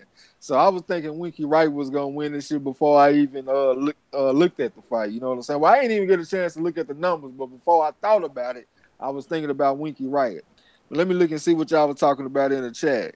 All right, they saying Manjaro go out there and whoop his ass for sure. Whoop. Marcus Johnson, whoop that trick. Marcus Johnson say Spence knocks the S curl activator out of Mosley's head. Then La D say tough fight. The Boston Clinic, he say Winky in his opinion. Kid Mid Winky, La D Winky, Rod X Winky by unanimous decision. B Howard said, bro, I swear I was gonna ask y'all that. Y'all D say Winky by unanimous decision. Gregory Wise said Winky by late round stoppage. Queen Judah, what's up with it? How you doing? She said, listening, stop by the show to support and show love. Appreciate that. B. Howard said he gonna go with Winky. La D laughed from Scrapbook said good luck. Damon P said Winky Wright, steady moving forward all night. Mark Wonderly said Winky by split decision. Damon P said Wright for the win. Marcus Johnson said Winky by unanimous decision, 8 rounds to 4 or 9 rounds to 3. Games PP, Winky Wright by majority decision, even though he win every round and one judge having a draw. Gregory Wise say too much pressure and power for Canelo. Now, seeing the dream say Canelo won't fight him. You're right if they fight Winky. One time said Winky by wide unanimous decision. Winky jab will rule the fight. Hey. Ali Dago said, I got Winky beating Canelo by split decision only because there would be a horrible judge on Canelo's side. Wow. Kay Hill on there laughing. Queen Judah. Mr. Dawson, Winky Wright had the most unstoppable southpaw jab I've ever seen. Canelo wins 2 to 3 rounds tops. All right. Harold Tatum said, man, great fight, but Winky will leave in handcuffs. That sounds like something Kurt Sugar say. Scrapbook said, I like Winky Wright. I believe he beat Fernando Vargas. He got robbed, and the same would go for Canelo. Yes, sir. Harold Tatum said Winky all day. Mr. Doc said, just to be clear, not the most powerful southpaw jab, the most impossible to avoid getting hit with or to neutralize. I feel where you're coming from, bro. He threw it from a variety of launching points and shit like that. All right, so it's on you, Marlo. All right, next up I got Wilfred Benavidez, the boxing Bible. Right now, should be around 60 at light welter. His record was 53-8-1 with 31 KOs. He been KO'd 4 times in 62 fights. He went 485 rounds with a 50% KO ratio. He debuted in 73. His last fight was in 90. He an orthodox 5'10" with a 70-inch reach. His notable wins are against 74-9-3 Antonio Correntes by split decision for the WBA and lineal welterweight titles. Also 50-4 Pete Brazzani by unanimous decision. He took losses from Ray Leonard by TKO and Thomas Hearns by majority decision. He going up against Terrence Bud Crawford, age 30, from the United States. His record is 33-0, 24 KOs. He been KO'd never. His fights was 33. His rounds was 177. His KO percentage was 73. He debuted in 08. His last fight was this year. He's an orthodox, height 5'8", with a 70-inch reach. His notable wins are against Julius Ndongo by the 3rd round KO for undisputed, and also Raymond Beltran to become the lineal champion. He ain't got no L's. Who y'all got? Well, I'm gonna have to go with the upset on this one. I like Benitez to outbox Crawford in this fight. Benitez, Finkley in the building. Go ahead, bro. My bad. Tommy, now this is coming from Tommy Hearns. Tommy Hearns said this. The best fighter he fought was Benitez. The smartest fighter he fought was Leonard. The strongest fighter he fought was Hagler. They call Wilfredo Benitez the Dragon and El Radar because of his defensive abilities. He can fight against the ropes. Look at the fight on YouTube against Maurice Hope. That one of the prettiest knockouts ever. Wilfredo Benitez was a boxing dynamo, man. Won the title at the age of 17, outboxed Iran, made Leonard and Hearns miss like no other. Benitez was a great fighter, man. Very underrated. He outboxes Terrence Crawford and beats Terrence Crawford by UD. Okay, I don't know enough about Wilfredo Benitez to have an opinion on it. So I'm gonna go with what Kurt Sugar saying. And I'm gonna see what y'all talking about in the chat. Gregory Wise said, smash the like button. Appreciate that. Ronald Finkley said, what's good? Marlo's Corner Trades and Kurt Sugar. What's going down, man? Peace. That was the first. Ronald Finkley was the first person we ever had in our chat.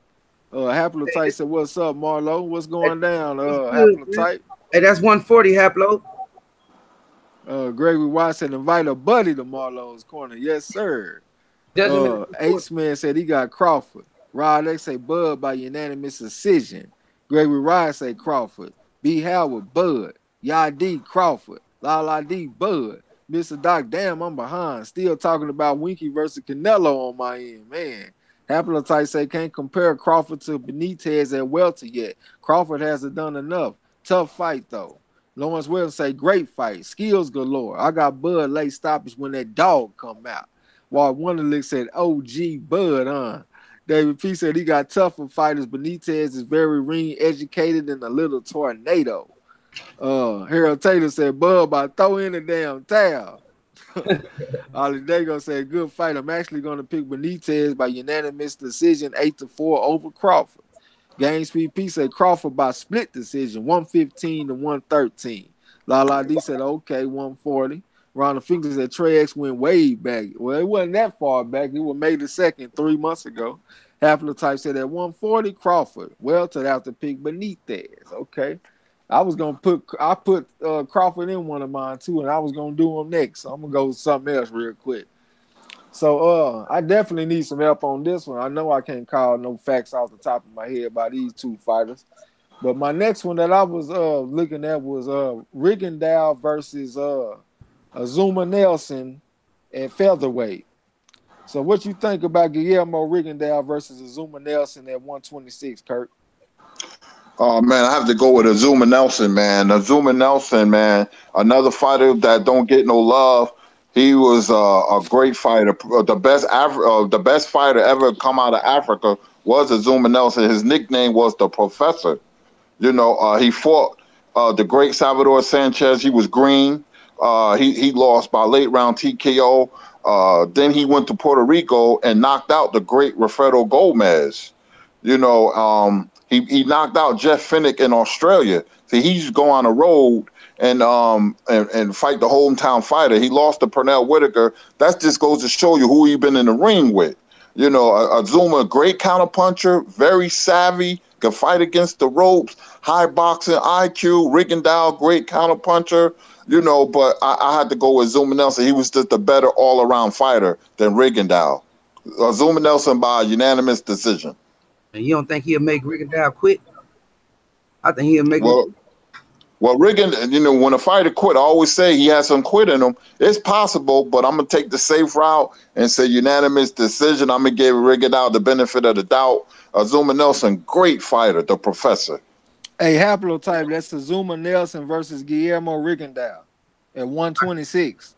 I got Nelson. I got Azuma.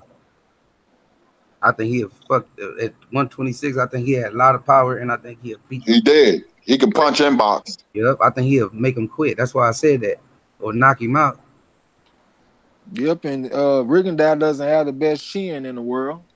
You know what I'm saying? So, I mean, the times that I've seen Rigondeaux get touched on the chin, he didn't got dropped. So, I got to go with the harder punching Azuma Nelson. I ain't seen a lot of Azuma Nelson, I have to admit. But from what I've seen, I would have to go with Nelson. Let me see what y'all talking about in the chat. Haplotype said at 140. Okay, hold on.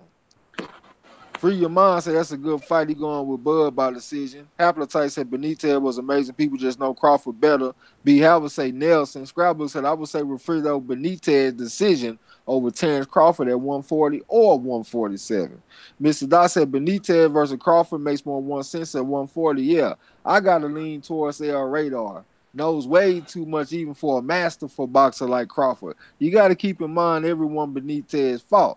Ali Dago said, I got Nelson stopping Rigo. Mr. Doc said not just his wins.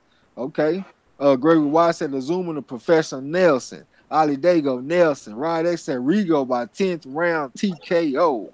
Damien P said, I give it to Nelson. Good form fighter. Mr. Doc said, damn, I'm way behind. Nelson versus Rigo. That's just cruel, guys. Haplotype say Nelson versus who? Mr. Doc said Azuma was strong as hell at 126. Ronald Finger said, I'm glad my stream is on present time. Haplotype say Nelson. Games PP, Azuma Nelson by 11th round TKO and make Rigondeaux quit. Lawrence Williams said Nelson without working bully Rigo at 126, 116 to 112. Lawrence Williams said Azuma is the true father of Ghanaian boxing. Free Your Mind said Nelson. Haplotype Nelson easy. He was bigger and had more heart. Kid Me said, I don't know about Nelson. Rigo said, Lala D said Rigondeaux. Harold Tatum, he said Nelson by TKO. Rigo will be waiting on the perfect punch. Ronald Finger said Rigo had me eating crow for a month. Azuma by stoppage, huh? Scrapbook said the professor Azuma Nelson was school looking down, no question about it. Okay, Mr. Doc said Nelson way too big. Gregory White said Azuma came to San Antonio in 1993 and was robbed against Jesse James Leha. Ali Dago said Pacquiao stopped Nelson at 126, though. Okay. It's on you, Marlo. All right. This is my last one. Pernell Whitaker versus Sweet Pea. Versus Sweet Pea. Known as Sweet Pea. Age 54 right about now. At lightweight, his record is 44-1 with 17 KOs. He been KO'd one time. He had 46 fights, rounds 379, 37% KO. He debuted in 84. His last fight was in 01. He a southpaw. He 5'6" with a 69-inch reach. His notable wins are 6 versus 64, 4-3-1 James McGirt, Wooded by unanimous decision, and 22-2-0 Juan Nazario for the IBF, WBA, and WBC lineal titles by first round KO. And he also took losses from 23-0 Oscar De La Hoya and 33-0 Felix Trinidad. He going up against Vasil Lomachenko, high tech. 30 years old with a record 11-1 with 9 KOs. He been KO'd never. He had 12 fights, 103 rounds with a 75% KO. He is southpaw at 5'7" with a 65.5 inch. His notable wins are 17-0 Guillermo Rigondeaux by 6-round stoppage, 44-3 Jorge Linares by 10th round TKO. His only loss is by a 41-12-2 non-jab on motherfucker Orlando Salido. Who you got? Who y'all got? And who you got, Kurt? Man, this is not a competitive fight, man, at all. You know, Whitaker will win 9 rounds to 3, knock him down. He will school him. He will even play with Lomachenko because Whitaker will be the bigger man. Whitaker fast as Lomachenko, better boxing IQ, better jab. You know, Whitaker was God-given, had God-given ability. Very special, once-in-a-lifetime fighter. I like Lomachenko. He's a good fighter. He's not what they say he is. You know, with the Coon and Tim Bradley saying he never seen skills, which I was laughing. You know, if Linares can touch Lomachenko, Pernell Whitaker would touch him every round. He might get him out of there. You know, but I'm going to have to say UD, Whitaker 10 rounds to 2 because Whitaker took a couple of rounds off. Whitaker will school him. Unanimous decision. So just say this: Teddy Allen's full of shit, ain't he? Oh man, him and Tim Bradley, man. Come on, man. HBO should fire that. ESPN too. Yeah. Hey, who you got, bro? Yeah, you already know I'm taking Sweet Pea. He on that list I got, man. That's right. With James Toney, Sweet Pea, Floyd Mayweather, Roy Jones. Throw Andre Ward up in the mix. Goddamn, man, Sweet Pea, man, was just too special, man. The defense was on point, footwork on point. Goddamn, man, the combinations, precision punching. I love that fight that he had against Roger Mayweather, man. That's one of my favorite fights to watch. Great fight. That was a pretty fight, man. He'll go out there and make Lomachenko look like a goddamn fool out there. We'll change his name from Sweet Pea Whitaker to Pernell A&M because he's going to take his ass to school. You understand what I'm saying? That's square business. What's up with it? PK Boxing and What's MMA. good, fam? Welcome to the gym. Peace. Let me see what they talking about in the chat real quick. All right, Mr. Dow said Layhoff was doing decent as a promoter last he heard. Scrapbook said, let's not forget it's only Nelson for Salvador Sanchez. Lala D say Sweet Pea. Damien P said Sweet Pea. Come on now, you know. Haplotype said Benny Leonard and Joe Gans are the only lightweights I would think can definitely beat Whitaker. Whitaker beats Loma. Okay. Lala D said he was too slick for Lomachenko. Mark Wonderlick said Sweet Pea. Rod X Sweet Pea by unanimous decision. B have a Sweet Pea by majority decision. Ronald Finkley said it sounds like Sweet Pea. Ali Dago say Sweet Pea 12 rounds to nothing. Mr. Doc said people don't realize that Sweet Pea could punch. As Diaz Cibalis Hurtado. Okay. Gregory White said Pernell Whitaker will make Lomo say no more, huh? Gaines PP says Sweet Pea wins by 119 to 107 unanimous decision. Harold Tatum said a clean Sweet Pea will beat Loma like he broke in his mama house, huh? Free Your Mind said Sweet Pea my top 10 pound for pound all time. I can't say all that, but he definitely in my top 5 of liking to watch his fights, just enjoying his work. Mr. Dot says Sweet Pea breaks Lomachenko up because Loma pisses him off at some point and Whitaker goes into kill mode. Ronald Finger said I think Loma will be green, messing with a great character like Sweet Pea Whitaker. PK say what's up, Marlo? Shout out to the panel in chat. He said Sweet Pea for sure. Haplotype said Loma with so few fights is basically untested at lightweight. If Linares can knock him down, Whitaker knocks him out. Whitaker knocks him out. Lawrence Williams said Sweet Pea without Loma on the back foot and push the fight to win by unanimous decision. Free Your Mind said Sweet Pea schools Loma all day, every day, any day. Not seen the dream, said I watched that fight today. Sweet Pea and Rogers. Sweet Pea wins easy work. La D down there laughing and shit. All right, so the next one that I had, and of course I need Kurt Sugar to help me out one more again, is I had Terrence Crawford versus Miguel Cotto at 140. When Miguel Cotto still had the little curl, the little S curl and shit.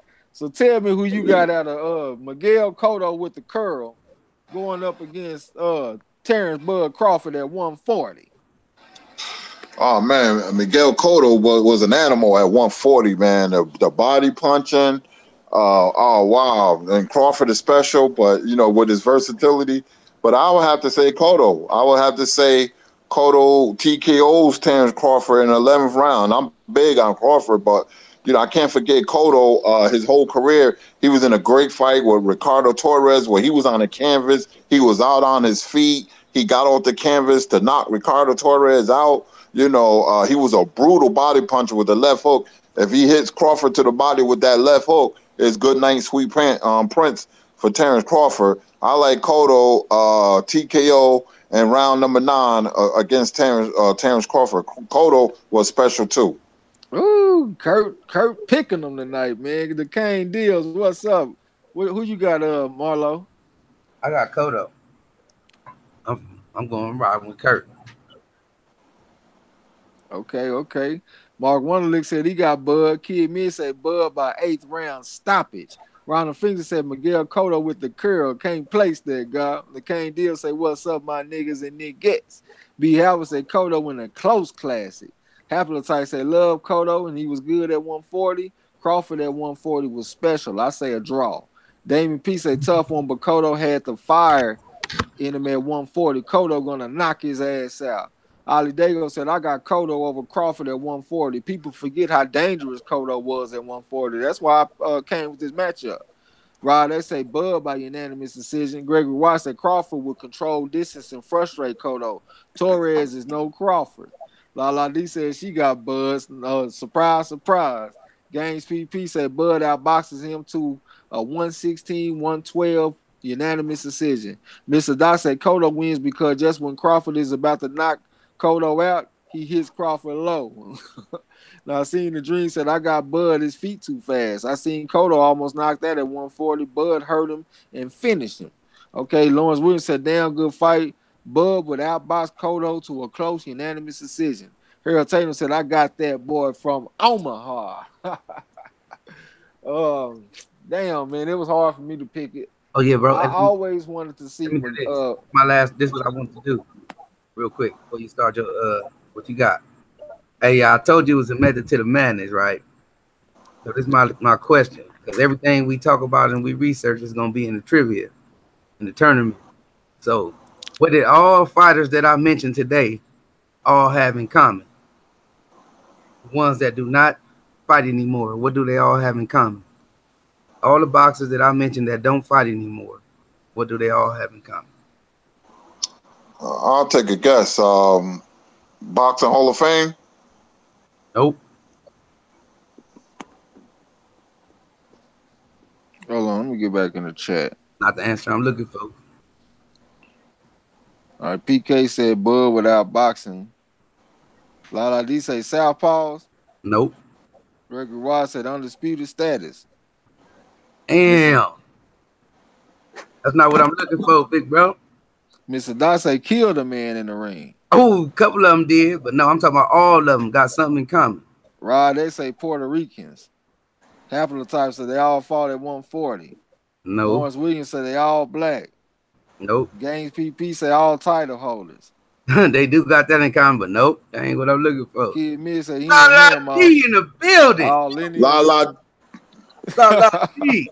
That's what I'm La D. Thanks a lot, La D. Thank you very much. Yeah, La D. Thank you, sis. Hey, this so y'all appreciate it.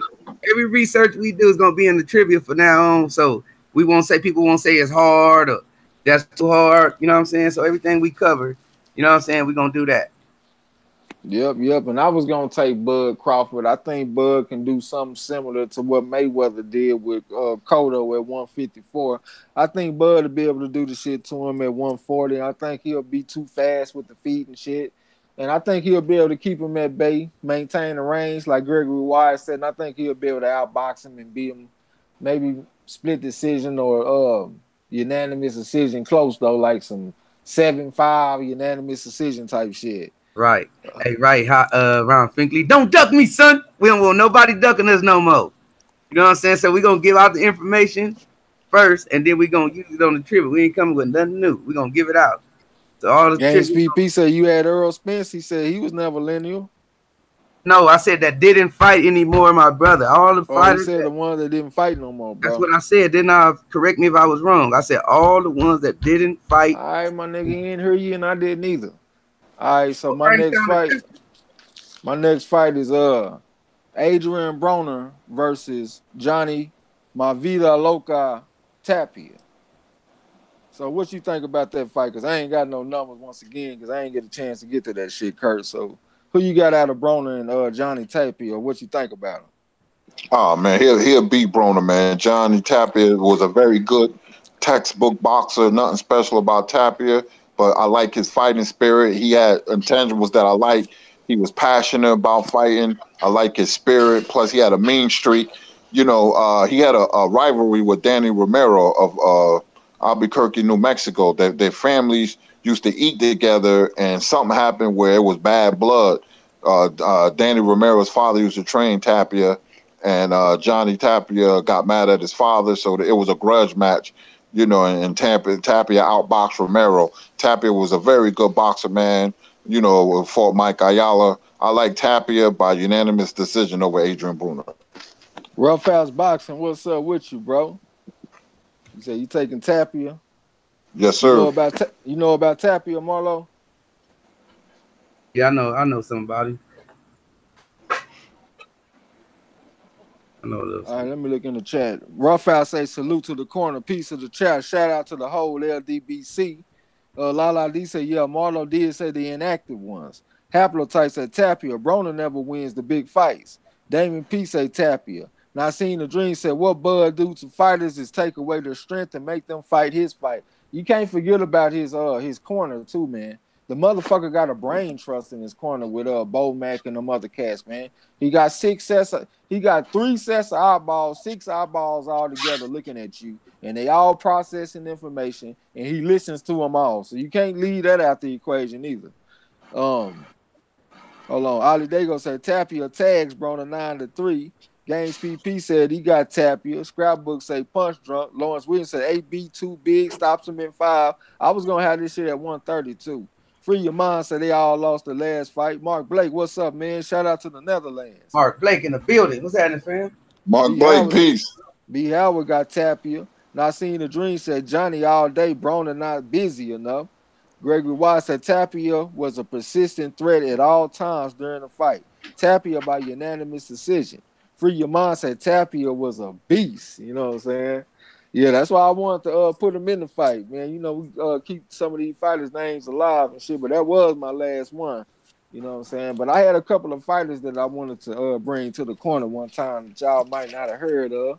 Some of y'all are some real boxing historians, so I know that y'all done heard of them, but y'all just worked with me one time. So the first fighter that I wanted to talk about was Peter Jackson. He was 42. Well, according to BoxRec, anyway, I saw different records, but according to BoxRec, he was 42, 5-3 with 29 knockouts. He was 6 foot 1.5, 77-inch reach. He was orthodox. He was a heavyweight, and he was born July the 3rd, 1861. He was from Christiansted, U.S. Virgin Islands. Fought from 1882 to 1899. Nicknames were Peter the Great and the Black Prince. His family originally came from Montego Bay, Jamaica.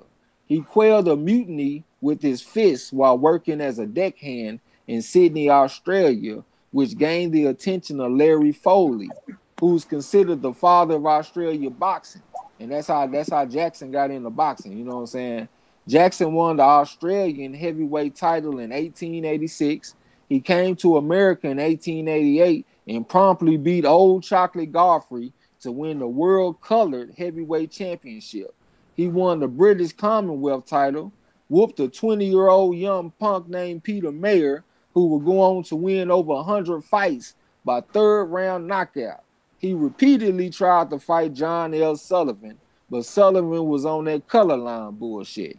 He fought James Corbett for the right to fight Sullivan, but the fight was declared a draw or no contest, depending on where you're getting your sources from. Jackson's last defense, so they called it that shit, and then, of course, James Corbett went on to fight John L. Sullivan. He ended up winning the championship.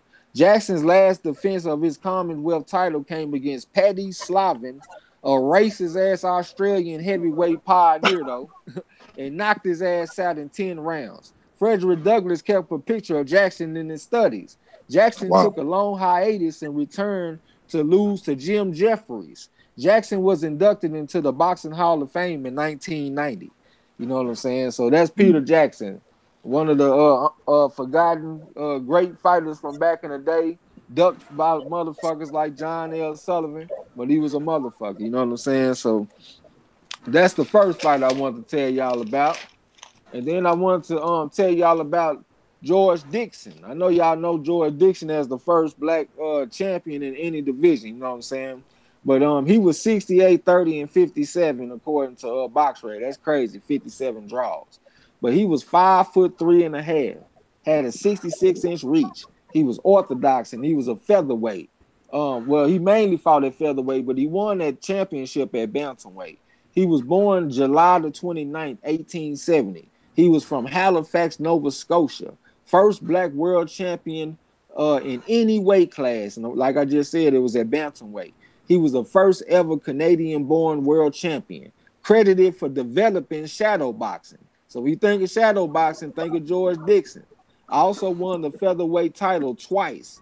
While he was a featherweight champion, he established a vaudeville troupe he called the George Dixon Specialty Company, which toured Canada and the United States. That shit kind of remind me, sound like the Money Team or something to me when I read that shit. George Dixon had the Money Team before the Money Team, goddamn. Hold on.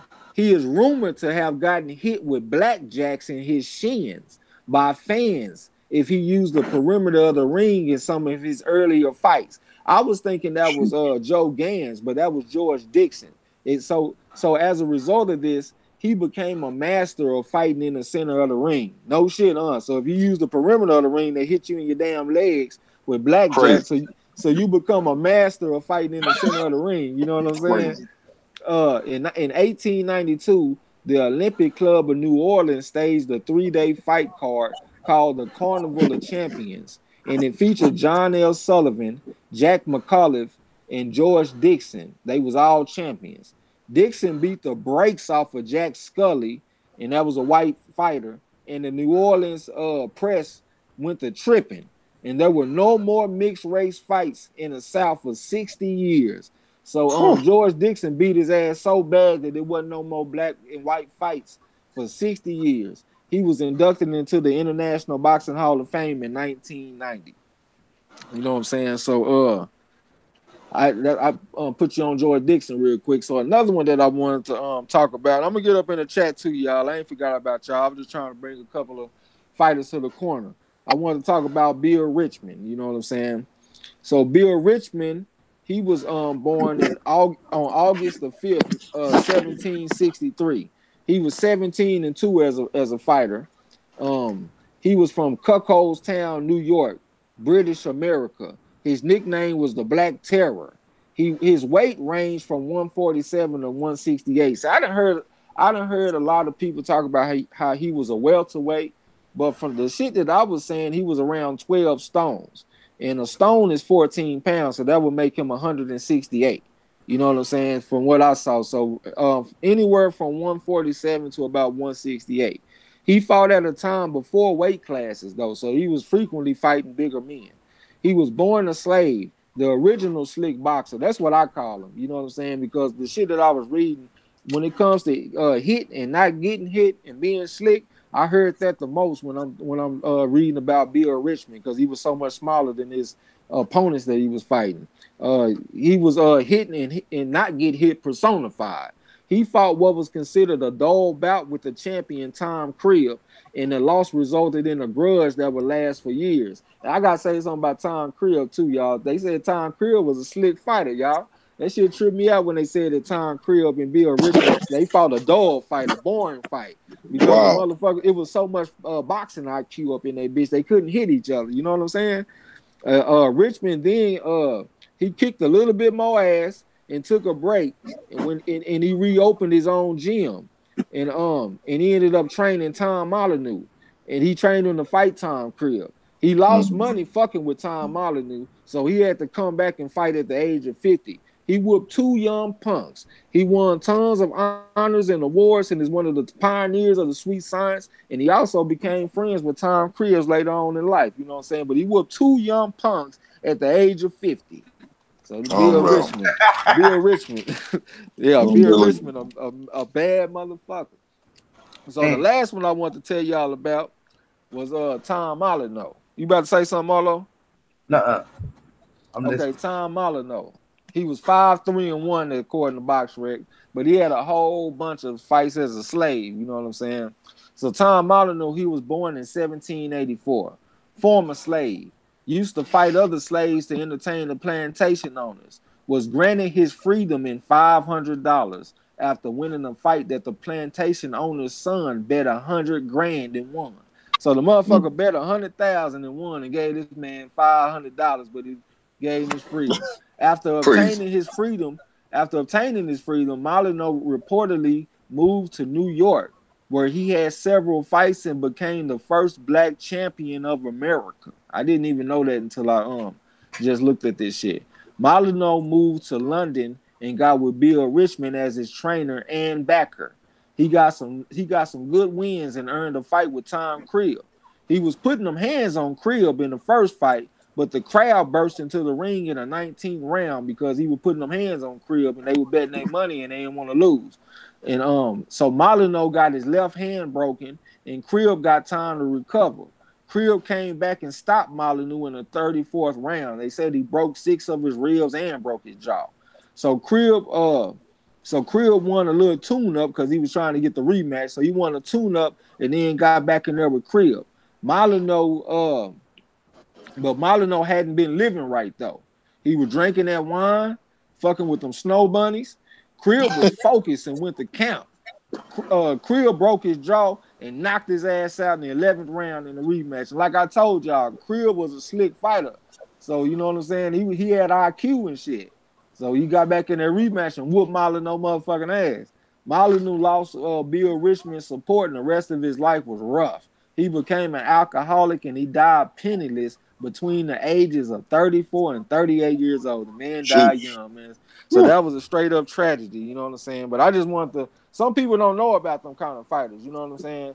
So I just want to bring them fighters to the corner and put some people up on game that might not have knew nothing about them, you know what I'm saying? Yeah. Good history lesson, brother. Appreciate that. Let me see what y'all talking about up in the chat real quick. Okay, Apple Tight said Peter Jackson versus who? Lawrence Williams said, is Peter Jackson some kin of Julian Jackson since he was from the Virgin Islands? Damn, that's a good pickup, man. I ain't reading nothing about that, though. The Kane Deal said, I read about Dixon last night. He pioneered using the hanging punching bag and shadow boxing. Okay. I ain't see the hanging punching bag. Lala D say, damn, Damon P said they was some fools. They was some fools way back then. I bet you Jackson was a tough motherfucker, but Dixon sounds slicker. Dixon for the win. No, that not against each other. Shit, Jackson was a heavyweight and Dixon fought at featherweight and bantamweight. You know what I'm saying? So I wasn't doing a matchup. I was just trying to put y'all up on a little something about the history.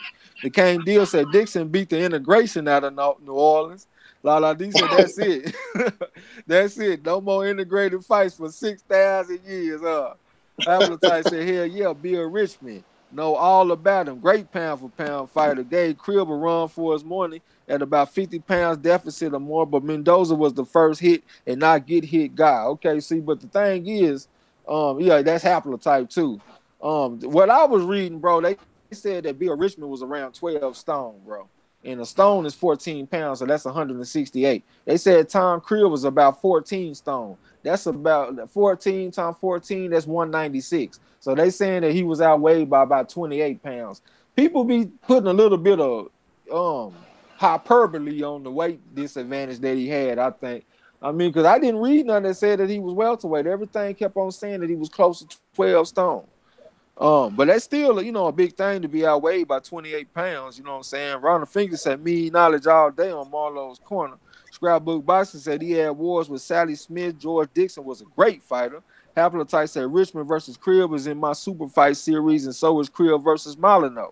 Damon P said, man, that's when they barely used gloves. Richmond sounded like that was his whole life. Richmond for the win. The KD said, everyone donate for all the knowledge they're hitting us with right now if you haven't already. If ESPN Plus getting $5 a month, show Shield Marlowe's Corner. Appreciate that, yes, bro. Sir. Yeah. P Money, what's up? He said, so Hami Munguia is fighting some dude named Brandon Cook on the Canelo versus Triple G2 undercard. Terrible.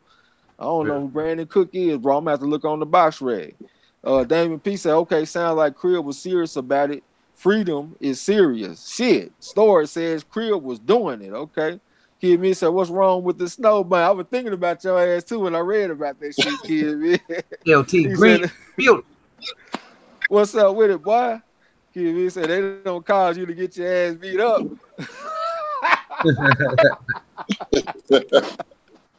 Yeah.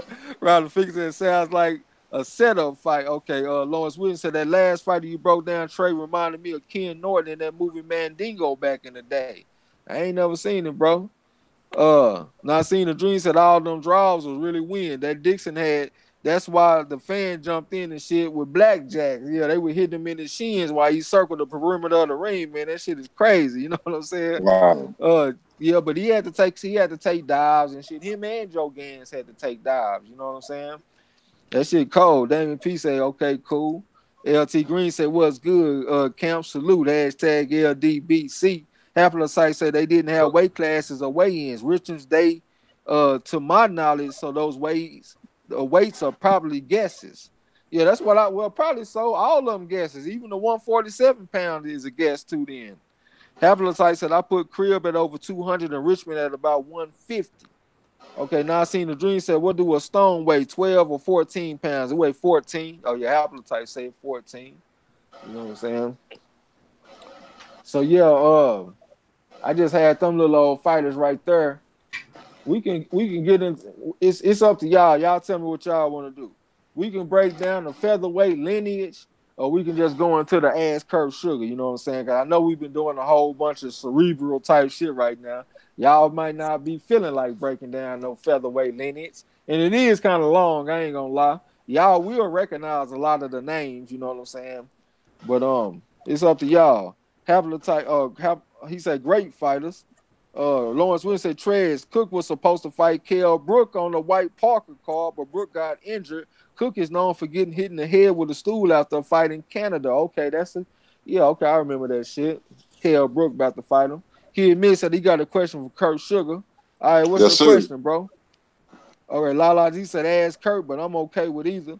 P Money said Trex, I don't know him either, and I'm pulling for him in that because Munguia shouldn't be fighting this dude at all. Munguia gonna beat the hell out of him though, P Money, and we gonna be calling it right here on Marlo'S Corner. All right, y'all let me know what y'all questions for Kurt Sugar are. It's going down. And we'll do the featherweight lineage shit another time. Y'all can't run from it. I ain't gonna go too small because I know y'all don't know all them little bitty ass fighters. You know what I'm saying? But y'all know a lot of the featherweights and shit though. So we just do that shit next time. So y'all come on with y'all questions for my man Kurt Sugar. And you ain't gotta just ask boxing questions either. You can ask anything because Kurt Sugar know everything. And my shit be going kind of slow. My shit be lagging. I mean, what my man one of them ones at, man? Lala D said that Kurt come up with a top 5 counter punches in his opinion. Oh man, is this overall or today? Today. I didn't. I gotta really sit down and think about it. But I got Canelo. I'm sorry. I would definitely think about that. It slipped my mind. But one of them is Canelo Alvarez. I always thought he was a very good counter puncher. I was looking at film of Alvarez. The dude can fight, man. I mean, he pissed people off. I can't wait to see the Triple G fight, even though it lost a lot of luster, you know. But I'll definitely come up with the top 5 counter punchers. Okay, bringing down another one. Games PP said James Kirkland versus Jared Hurd. Wow, that's a good one. That's a good one, but Hurd will knock him out. Okay, Haplotype said Richmond versus Mendoza. I think he's saying Bill Richmond. I don't know who the Mendoza is, though. Mendoza? He said that was the first slick fighter. I don't know much about Mendoza, so I couldn't really say. You over our head on that one, Haplotype. Lawrence Williams said ask Kurt Hernandez versus Usyk. What's Hernandez? I see the dude he talking about. I think he talking about that tall, slim guy. I can't think his first name though. Lala D laughing. She say today, Scrapbook say question for Kurt Sugar. Who do you like? Ike Williams versus Pernell Whitaker at lightweight. Oh, Whitaker. Ike Williams was a beast though. He had that rivalry with Bo Jack. Brutal fights, but Pernell too slick. He won't get hit. Lala D said Laura is one, a good counter puncher. Laura, Rigondeaux, Canelo. I'll come up with the other 2. Okay. Ronald Finkley said one Anthony Johnson versus Lennox Lewis. Who wins? Oh, Lennox Lewis by KO. Okay, Damon P said Kurt, who is your best back foot fighter of all time? Woo, Mayweather. Okay, Gaines PP said John L. Sullivan versus Kubrat Pulev.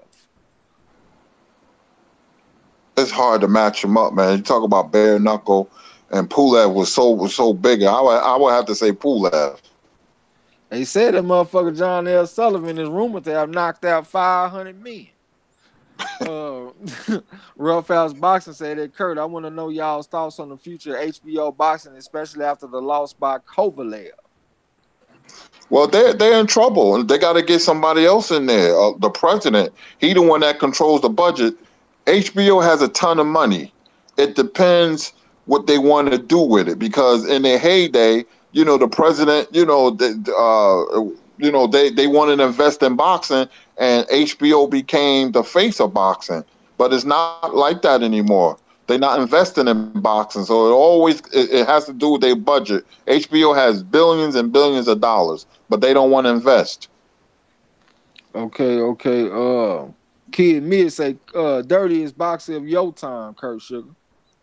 Oh, that's easy. Mustafa Hampshire. Hagler beat the brakes off that. He butted Hagler, cut Hagler. He used his elbows, knees. He was a Syrian fighter from New York City, Mustafa Hampshire. Okay, PK Boxing and MMA say, got a roll, Marlo. Piece of the panel in the whole chat. Hashtag LDBC. Peace. Peace out, man. Not seeing the dream said, ask Kurt what happened to Ike Corte. Well, Ike Corte became a very good businessman at the boxing. He owned a chain of hotels, in Africa. I don't know what he up to these days, but I know he was doing very well business-wise. Okay, Scrapbook said Mendoza was a Jewish fighter back in the late 1700s. Okay. Damon P said Mayweather, good call. Lawrence Williams said Kurt. Joan Pablo Hernandez, former IBF champ from Cuba, retired from injuries against Usyk. And that ain't who I was thinking about, I don't think. I know who you're talking about. I've seen him a couple of times, but Usyk will beat him because of the work rate. The Kane Deals, Kurt Sugar, Casa Zoo versus Mikey Garcia at 140. Mikey Garcia, too talented, a great tactician. Casazu was knocked out by Verno Phillips, who boxed him. Plus, Casazu got some quit in him. He quit against Ricky Hatton. So I like Garcia. I seen the dream ask Kurt, who wins, Ray Robinson or Earl Spence? Oh, Ray Robinson beat the brakes off Earl Spence Jr. The brakes. Hey, hold on, calm that shit down. He'll win. The brakes off Earl Spence Jr. He'll win. Hey, David. No. He will annihilate. He will annihilate Earl Spence Jr. Split decision. Split decision. No. Spence face will be split. Yeah, David P said HBO got tired of spending that money on boxing. Hey, one thing I will say about HBO though, they didn't rob. Well, not rob, but they did allow Andre Ward to get that first decision over Kovalev. Everybody be shitting on him like, hey, man, you got to knock him out to get a decision. We got to say the HBO did let Andre Ward get that decision over Kovalev in that first fight. So that's one thing that the motherfuckers did. But, HBO, you got to sell your product to the American people. You need American fighter as the face of HBO. See, HBO thought that this was going to be the generation where we had an East European agenda, and because they had white faces, we can get over. So that Kovalev and Ward fight, they was banking on Kovalev knocking out Ward because they signed Ward to a 3-fight deal, but with a stipulation that Ward had to fight Kovalev. That's what he did. They didn't know Ward was going to beat Kovalev. They thought for sure that Kovalev was going to beat Ward. But see, it didn't work out like that because white American boxing fans don't know who the hell Kovalev is, Golovkin, none of them. So it backfired their agenda. Okay, Games PP said John Ruiz versus Hassan Rockman. I like Rockman. Ruiz, man, was one of the worst fighters. The quiet man or whatever. Go away. I got mad when he beat Holyfield, but Rockman will beat Ruiz. Kid Mid said, I think Andrew Gallardo on that one, Kurt. He was dirty as fuck. Mustafa Hampshire, look at him. He was even more dirtier. Dirty. Okay. Lala D said, Kurt, Andre versus Saunders. He might have answered this already. Nah, he good. I'm going to go with Andre. To me, it's a 50-50 fight because Andre made it that way because of his inactivity. Andre can outbox anybody. If he would have kept active, he would have been the best pure boxer in boxing today. His amateur pedigree, this man beat Jacobs, Thurman, and Thurman, and somebody else, Crawford.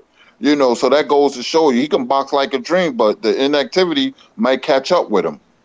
Jamil 309, what's up with you? What's good, fam? Lala said, I can't see anyone beating Spence like that. Yeah, that's what I'm talking about. Have my back one time. Hey, peace out, scrapbook. Night, fam. All right, brother. The Except Kane for Deals Robinson, laughing. Lala. Lala Lee said they might win, but that's it. That's what I'm talking about. She got my back. No, Lala and Trey. Yeah, Mike win. No, he'll win, but he'll bust Spence up too. Come on, Kurt. Kid Mid said Riddick Bowe was dirty as fuck too. Rough House Boxer said Charlos versus Roy Jones at 154 and 160.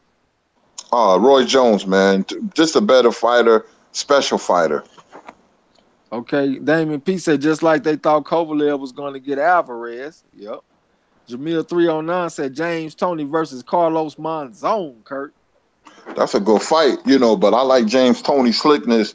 He wouldn't hit Tony with that big right hand he had. Was a tall, slender fighter, very long with a booming right hand, but James Toney too great of a boxer, technically.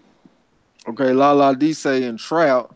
I don't know what she mean by that. Lawrence Williams said Al Cole versus Steve Cunningham at cruiserweight. I have to go with Steve Cunningham. Al Cole, had a gym not too far away from me called the Triple Threat Gym. Him, Al Cole, Ray Mercer, and Charles Murray. It was a very good gym. Trainer Parks, Mr. Parks, we used to call him. But I like whatchamacall, I just said it. Okay, now seeing the dreams said ask Kurt. Who wins, Hagler versus Charlo or Triple G? Hey, he ain't taking nobody over Marvin Hagler at 160. He don't give a damn if it's Sugar Ray Robinson. It could be Roy Jones Jr. It could be Bernard Hopkins. It could be what's the other one that I did the other day? Sam Langford. He don't give a fuck who it is. He taking Marvin Hagler. I answer that. Lala D said, laughing Kurt said, except for Robinson. Yeah, he had to slip that shit in there. He won't let us have nothing. Ronald Fink said, man, Roy Jones was a beast. He was, but he ain't taking him over Hagler. He don't give a fuck. Shit, Oh. he could be Jesus. He better fight him at 168. He better not fight him at 160. He taking Hagler over Jesus at 160. Damon P said Duran versus Chavez, Kurt. Oh, that's a good fight. Duran beats him, man. Duran was the best Latino fighter I ever laid my eyes on, man. I thought Chavez was a little overrated. Duran beats Chavez. Gregory Wise said Kurt has a valid point. We don't produce anything near a Sugar Ray Robinson today. Oh, man, Gregory Wyatt over there, too, man. Y'all calm down, man. Rough Out said Alvarez versus Stevenson, Kurt. I like Alvarez. He ducked him for a reason. Alvarez his jab changes everything at light heavyweight. He has a piston-like jab, man. And he was inactive when he beat Kovalev last week. So if he stay active, I'm hearing Kovalev might exercise his rematch clause. Alvarez is a hot fighter. And boxing is strange because certain fighters, when they get the championship, they improve overnight. It's like a psychological thing. Okay. Hey, but what about this, though, Kurt? What about Luis Ortiz? Didn't he do the same thing? Didn't he get the hell knocked out of him, the Metamucil massacre? And now people are expecting him to beat people like Dillian White real easily. Isn't it the same thing? He get in there with a live body, the same thing can happen to him. That's what I want to see. Who he beat was a tomato can. I want to see when he goes in against a live body. Let's see then. Let's see what happens. I ain't really quick to pull the trigger because when he scored his knockout, his comeback fight, I call it, people was like, oh man, Ortiz is back. But I'm not so sure. I got to see more. Timmy Diamonds, Argent Ganapathy. What's up with it? Timmy Diamonds, I had a matchup for you, man. I had Manny Pacquiao versus Aaron Pryor at 140. We was talking about it and shit. Lala Lee said, I was saying Andrade also defeated Trout, but I know y'all are sick of hearing about his amateur record. Hey, but nah, you know what, Lala? You can talk about Andrade, whatever he does. You could talk about what he did in kindergarten. The motherfucker is signed to fight a good fight right now. I don't have nothing bad to say about no Andrade. That's the only problem that I ever had with him. And he's in a good fight right now, man. What more can you ask for? Lala D laughing. Lil 95, what's up, bro? Good, fam. Yes, sir. Hold on. Where was I at? Hold on. Lala D laughing. I seen the dream. Lala D said, I'm crazy. I don't even know what I done said. LT Green said, Kurt, you about to get fired, bro. Spence ain't getting no breaks. Hold on. Damn, I didn't hit. He said, no breaks beat off of him. You tripping. Hold up. Hold up. Who said that? LT Green. Yo, Green, listen, man. Do you know Ray Robinson is? We ain't talking about Victor Ortiz, bro. We talking about Ray Robinson. Ray Robinson would take Spence head off. You gonna fight Ray Robinson? You gonna come towards Ray Robinson? I don't care what kind of jab that Spence had. Ray Robinson has speed, power, and a chin. He will beat the brakes off Spence. KO. Man, he might beat the bumper off of him, but not the whole brakes. I'm not trying to hear that. The brakes, the rotors, the everything. Fender bender. I don't want to hear that shit. Lawrence Williams, Gregory White said, I'm a Spence advocate, but Walker Smith will win easy work. Oh man. Lawrence Williams said Corey Sanders, the one that beat Vlad against King Kong Ortiz. Yeah, I remember that. Timmy Diamond said Jones would have dusted Hagler. Too awkward an activity would have done Hagler in. That's your arch nemesis, Timmy Diamonds, Kurt. Go watch Marvin Hagler knockouts. Go watch Marvin Hagler fights. Marvin had a very underrated jab. He can switch effortlessly. He had the greatest chin in boxing history. He can slug. He can punch. When he got cheated against Vito Antuofermo, he was a boxer then. He said, these are going to be my judges. My left hand and my right hand. He changed his whole style. Okay. RG Canapoli said, all right, things, brothers. Hope everyone is doing well. We doing good, man. We got a new rule on the corner, though. No shirt, no shoes, no service. So you're gonna have to change your avatar and put some clothes on, my brother. Same thing with Kurt Sugar. You see, Kurt got his shirt on today. If Kurt got to wear a shirt, you gotta wear a shirt. You know what I'm saying? Hell no. I see that I got my Steelers shirt on. See that ready for the season. Oh hell no. Yeah. Kid me say how many times Sugar Ray Robinson lost? What he lost about 19 times overall. He was like 174 and 19. 16 and 19, something like that, but he was way past his prime. But let me just say this real quick. As an amateur, 85-0 with 65 knockouts, 40 in the first round. You know, and he went on to 90-something in his the height of his pro career, 132-1 with 2 draws. Come on, man. Okay. Goddamn. All right, Gregory Wise said Kovalev wouldn't take a rematch for Leandro Alvarez. He isn't made that way. Lil 95 say, what's up? Damon P said Kovalev might as well reactivate the rematch. Only other option is to retire. He ain't gonna retire no 35. Now, Seen the Dream said, ask Kurt why the U.S. have love for everybody but our own. Is it that most champs are black? Yeah, that's it. Racism is always the root of the problem. They sick of seeing melanated fighters win. You know, boxing, is a very emotional and subjective sport. When somebody look like you getting the brakes beat off them in a big fight, Holmes and Cooney,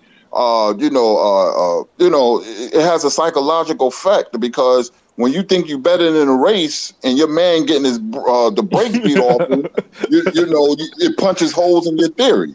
You got to when you hate a race, you got to constantly prove you're better than them. Yep. Gaines PP said Azuma Nelson versus Manny Pacquiao at 140. I would have to go with Manny Pacquiao, but it would be a hell of a fight at that weight, 140. Because I'm not going to take Pacquiao's credit. Pacquiao was a hell of a fighter, man. Okay, Timmy Diamond say Pacquiao with Pryor would have murked Pacquiao on a quick. Hey, surprise. That motherfucker picked Aaron Pryor. You know what I'm saying? Lala D said he signed with a Pilgrim, though, in a Black Fight Fed TV voice. Lynn 95 said I had to tap into the corner. Catch y'all later, fam. Appreciate you coming through, man. Peace. Ronald Finger said Kovalev don't want no smoke with that young boy. That's a wrap, huh? Lawrence Will said Christy Martin versus Hannah Gabriel. Oh, Christy Martin. Okay, what y'all think about the They was talking about that Cecilia Breakers might be fighting against that Katie Taylor chick. What y'all think about that? What you think about that, Kurt? Oh man, that's a good fight, man. I would love to see that fight. I like breakers. You know, I wish Kater Taylor had some more experience, but I like breakers to beat Taylor. That's gonna be a good fight, though. Yeah, that'd be a damn good fight. That's one of the best fights that can be made, actually. Gregory Yeah. Ross said Azuma beats the hell out of Manny Pacquiao. Gaines VP, hello. Damn, what was it? Gaines VP said Errol Spence Jr. versus Hitman Hearn. Why y'all doing my man like this, man? Look, bro, he is not gonna take Errol Spence over none of these fighters. He is not gonna take him out with Ray Leonard, Hitman Hearns, Sugar Ray Robinson. He's not taking him over none of these. Now, if you drop down to Sugar Shane Mosley and little shit like that, Oscar De La Hoya and little shit like that, he might take Spence. But he ain't taking him over no Hitman Hearns and all that shit, bro. I can answer that. Can I answer Can I answer? Ahead. Can I tell him what it would be like? Nah, can make it light on me though. Keep it All light. right. All right. Tommy Hearns will politely tuck Errol Spence into bed.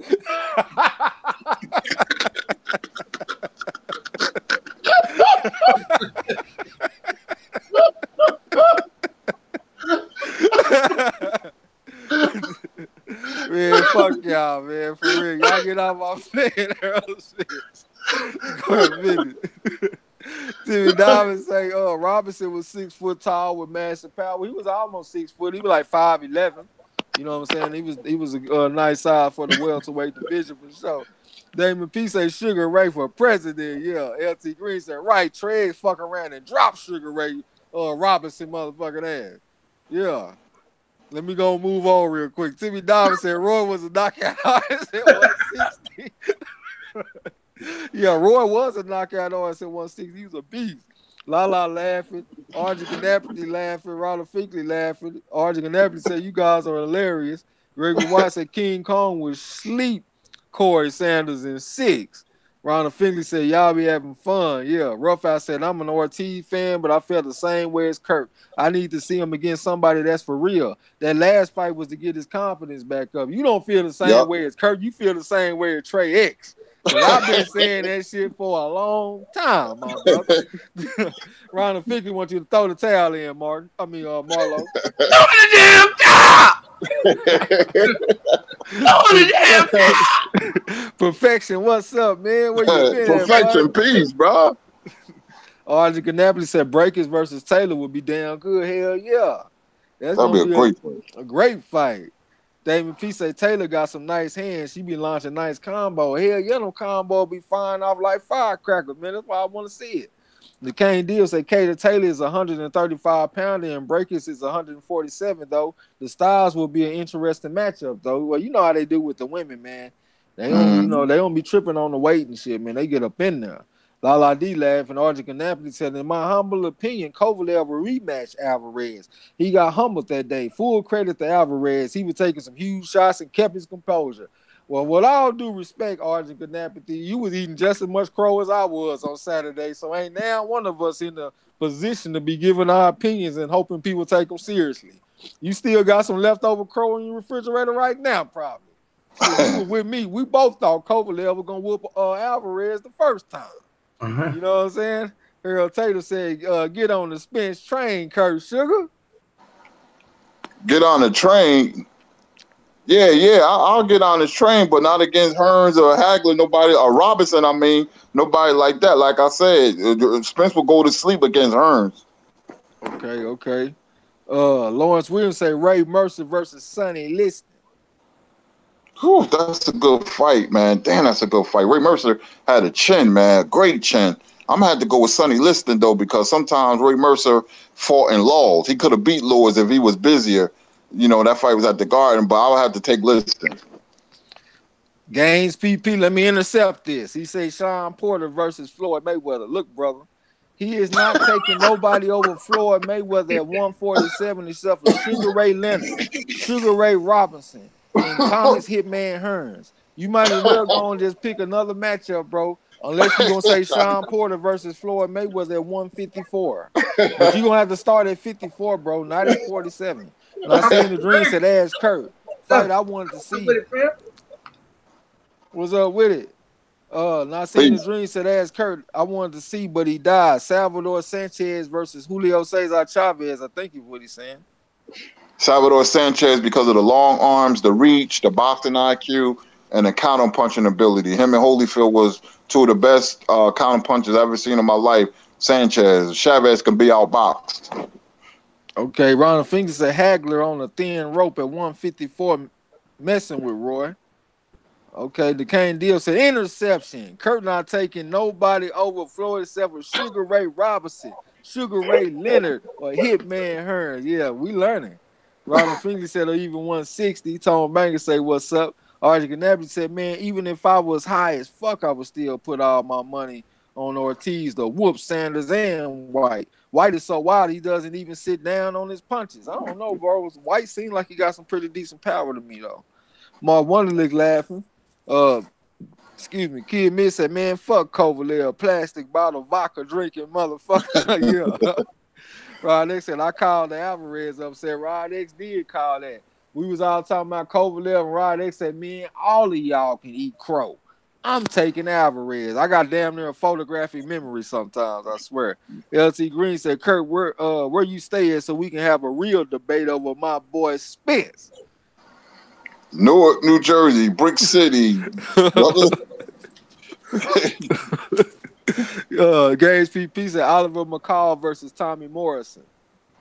I like Oliver McCall, toughness, another heavyweight with a great chin, even though he has psychological problems. But if he land on Morrison, Tommy Morrison, he going to hurt him. Morrison had a weak chin. Okay, Harold Tatum says Sweet Pea versus Floyd. Bro, anywhere from Mayweather. 130 to 140, bro. I say at 147, my bad. Anywhere from 130 to 140, he's not taking nobody over Floyd. Once you go up to 147, he taking Floyd over everybody except for both Sugar Rays and the Thomas Hitman Hearns. Now, once you start getting up to 154, you might can talk to him. So go to 54. You know what I'm saying? The Kane Deal said Kovalev, the real soda Popinski, or you talking about that Mike Tyson punch out? Archie Ganapoli, all right. Lawrence Williams said Howard Eastman versus Danny Jacobs. Oh, Howard Eastman, the one with the dyed hair blonde that fought Bernard Hopkins. I like Danny Jacobs. I didn't think a lot about Howard Eastman. I like Danny Jacobs. Okay. See, y'all be having conversations that only y'all can have. I don't even know what the fuck no Howard Eastman is. Well, that's what's up, though. Kid Mid down there laughing and shit. Dark True, what's up, bro? Where you been at? He said, Marlo, TRAE is Kurt. What it do? We up in there man. In the building. Doing how we always do, man. Talking about all kind of shit. Fantasy matchups and history of boxing and all kind of shit. You know what I'm saying? But if y'all got some more questions, man, let me know. Holla at your boy Kurt Sugar. Y'all hold on for 1 second. Let me run to the kitchen and get some water. I'll be right back. Yes, sir. And who we got fighting this weekend, Kurt? I ain't even checked my schedule, man. I'm looking forward to the month of September, though. I'm definitely looking forward because I'm thinking about Porter and Garcia September 8th, and then Triple G and Alvarez the 15th, and then the 22nd, Joshua and Povetkin. Do we have anybody? I got to check the schedule. I know Lawrence Williams can answer that. And who we got this weekend, Lord? I see Rough House Boxing say Emmanuel Augustus versus Regis Porgray. Who you got? Ooh, that's a very interesting fight, man. I might have to go with Augustus, man. I just don't something about Porgray's style, man. He get hit too easy, man. He get hit with tail end punches. I don't like fighters who get hit with tail end punches, man. You know, I like Augustus. Okay. Got Augustus. He had Floyd Leakin. Emmanuel Augustus I liked him, was a good fighter. He's a good fighter. He had double-digit losses, but he was a good fighter. Tough as fuck, too. I can see that. I can see that. Yeah, Floyd bleeding from the mouth and nose. Oh, we got JoJo Diaz fighting this weekend on Facebook Live. Wow. Okay. JoJo Diaz. Oh, that's good. He back in the ring already. Okay. He could have beat Russell. He had the boxing IQ. Gaines PP said Darius Michalowski. Who was that? Versus Roy Jones. They supposed to have fought Polish guy, big and strong. They tried to get Roy to come over there, but Roy didn't because you know what happened to Roy in the Olympics. Darius Michalowski. He was a big he was a big dude. Roy would have beat him. Roy would have outboxed him. LT Green said, Kurt.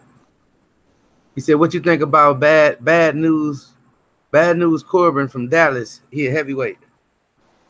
I didn't see him. What's his name? Bad News Corbin. I gotta see him. Put his full name so I could take a look at him. All right. Lawrence Williams said, Tom Molinoff has a card. Favorite fighter.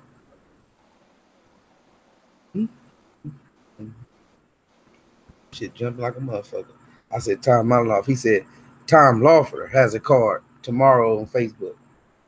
Oh, okay. And they put fights on Facebook. Oh, okay. That's what's up. So all this on Facebook Live? Wow. The Kane Div said Augustus is one of my top 5 favorite fighters too. Yeah, the drunken master. Hell yeah, he was tough as hell and he entertained in the ring. Progress is a little light on the defense. Yeah, man, he get hit too easy, man. I'm not as big on Progress as I used to. And Augustus used to be. Definitely can win on points because he moves. He know how to get up out the way too. And he just gonna be walking them down like no goddamn Rocky. Progress is a little light on the defense. Lawrence Williams said Golden Boy has a card on ESPN on Friday. Okay. Oh, that's what's up. Okay, get us warmed up for September. That's what's up. Okay. So we're gonna be on Friday, and probably Facebook Live. Depends. Talking to perfection. Augustus did more dancing than fucking Chris Brown in the ring. Kid me and Augustus did more dancing than Chris Brown. Harold Tatum, he said, who wins Porter versus Danny Garcia fight, Curtis? That's a 50-50, well, not 50-50 fight. I like Garcia. I'm picking Garcia by thin majority decision. No. I'm gonna go split decision. Garcia, but it can go either way. That's a close fight. But Garcia better get some respect for the first 3 rounds. If not, he gonna lose because Porter ain't gonna stop coming. If you can't hurt Porter and get his respect early on with a check hook or a counter left hook coming in, then it's gonna be a long night for Garcia. They said Gregory Corbin. That's the heavyweight from Corbin. That's the heavyweight. Bad News Corbin, Gregory Bad News Corbin. Yeah. I'm gonna check him out. I'm gonna punch his name up probably tomorrow and check him out. All right, I'm back. I'm writing. Okay. I'm writing them down right now. I ain't take a look at him, but he's from Dallas. Okay. We'll take a look at him. Gregory Corbin from Lawrence Williams and Gaines PP. Ronald Finkley, all right. Roughhouse said Manuel Augustus was one of the most entertaining boxers to watch in this. His name is synonymous with unorthodox, yeah. Vic, what's up with it, man? Welcome to the gym, homie. Building, what's happening, Vic? I seen the dream said, ask Kurt, is it too soon for Josh Taylor versus Lomachenko? Yeah. Let him get some more fights, Let him get some more fights. Josh Taylor will whoop the shit out of Lomachenko right now. I say let him get some more fights. I know he's big and all that. Yep. But boxing IQ and experience is essential in the sport of the sweet science. Yeah, but Josh Taylor ain't no pro grade though. This dude got a lot of talent and a lot of skills in that ring. He uses his legs. He up and down. He moves his head. He does a lot of shit off in there. He ain't no pro grade. You know what I'm saying? No, I know, but let him get a couple more fights on his belt. Let him get this tournament, and I think he'll beat Lomachenko with his size. 27. He's 27 years old already, though. You know what I'm saying? He got to keep busy. Yeah, he got to keep busy. How many fights he had? 14, 16? About 14, something like that. 13. 14? Yeah, something like that. About the same amount as Lomachenko. I don't think Lomachenko is going to be around as much as we think. His body is breaking down because of his long amateur career. I think the long amateur career hurts the Eastern European fighters, man. He has shoulder surgery. His body is breaking down because of the 400 plus fights. Okay. Perfection. He said nobody fought with more broken rhythm than Emmanuel Augustus. The Kane deal Hmm. said Diego Corrales versus Robert Easter Jr. Oh, Corrales knocks out Easter. Ronald Finkley said Diego all day. Lawrence Williams said Trevor Bryan versus BJ Flores on Saturday. Got to find a link for that got to find a link for that one. Damon P said Canelo versus Charlo. I like Charlo. I don't think Canelo is 100% sure he can beat Charlo. I think it's a bad matchup for Canelo, and a big, athletic, strong fighter with rhythmic and perpetual motion is no good for Canelo. No good for him. And Charlo has all the ingredients. Lala D said Danny can hurt him. I think Porter better be careful. Yeah, for sure. Gregory White said Corbin is out of Dallas. The Kane deal said Alcelino Fritas versus Vasil Lomachenko. Lomachenko will beat Fritas. Games PP said Samuel Peter versus Shannon Briggs. Let's go, champ. I like Briggs. Kid Mid say Joe Joyce versus Daniel Dubois. I'm going to have to go with Joe Joyce. Perfection say, now that I think about it, Floyd fought and beat two guys named Emmanuel, and both are legendary movers. Okay. Ronald Finkley say Efe Ajagba versus Daniel Dubois. I got to see more of Jogba, but I hear good things about him. Very good things about him. Might be a Jogba. Lawrence Williams say Prime Kelly Pavlik versus Triple G. Triple G. Lala D said she got a Jogba. Harold Tatum said Danny Garcia should train with a pack of wild dogs to get ready for Porter. B. Halbert said Ike Corte versus Bud Crawford. I like Crawford in that one. Okay. Timmy Diamond said Ernie Shavers versus Joe Frazier. Joe Frazier, if Ernie can't get you out of there, he'll gas out. He lost a lot of his fights purely on just being tired because winging a big punch is Joe Frazier. What about Ernie Shavers versus Rocky Marciano? I like Marciano in that one. It'd be dangerous for Marciano, but I like Marciano. Okay. Well, this shit, it's out to 12 where I'm at, man. It's like 1 o'clock with Kurt at, so this probably be a good time to go ahead and shut it down because I want my man to get some rest and I got to get my ass up too, man. So if it's anything y'all want to add, well, if not, I appreciate all y'all coming through, man. Everybody hitting the like button and shit. Hey, another one. Y'all come through on this boxing nerd shit. We appreciate that, man, for real. You know what I'm saying? It's really surprising that y'all would come through on some shit like that. But we're going to keep on working. You know what I'm saying? Hopefully we got some good fights coming up. We're working on that trivia tournament, too. We're going to get that shit together because that shit is really overdue. You know what I'm saying? So we need to go ahead and get that in. Well, right. Man, we appreciate y'all, man. People that support the channel, if y'all want to support, hit up the PayPal in the description. Order a t-shirt, you know what I'm saying? And shit, I don't know when we'll be back on, but it's gonna be soon. We gotta come up with some content and shit, we'll see y'all on that one, man. Appreciate y'all. Appreciate it. All right, I want to say thanks for coming and supporting the channel. I love the trivia, but the fantasy matchups, man, is my favorite because I can actually see them fighting in my head. My wife think I'm crazy when it comes to the sport of boxing, and she might be right. I can actually see them fighting in my head. It's crazy, it's bizarre, but I love the trivia and the fantasies and the questions, and chopping it up about any and everything. Thanks for the support. We'll see y'all later this week. I'll read the last couple of chats before we go too. Kid Mid say Bob Arum versus Don King. Don King was a hood from Cleveland. Don King put them hands on.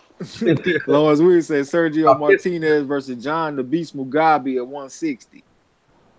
Sergio Martinez, a little too slick for John the Beast Mugabe. Okay. Dark Truth said TRAE and Kurt. Do y'all think about trying people?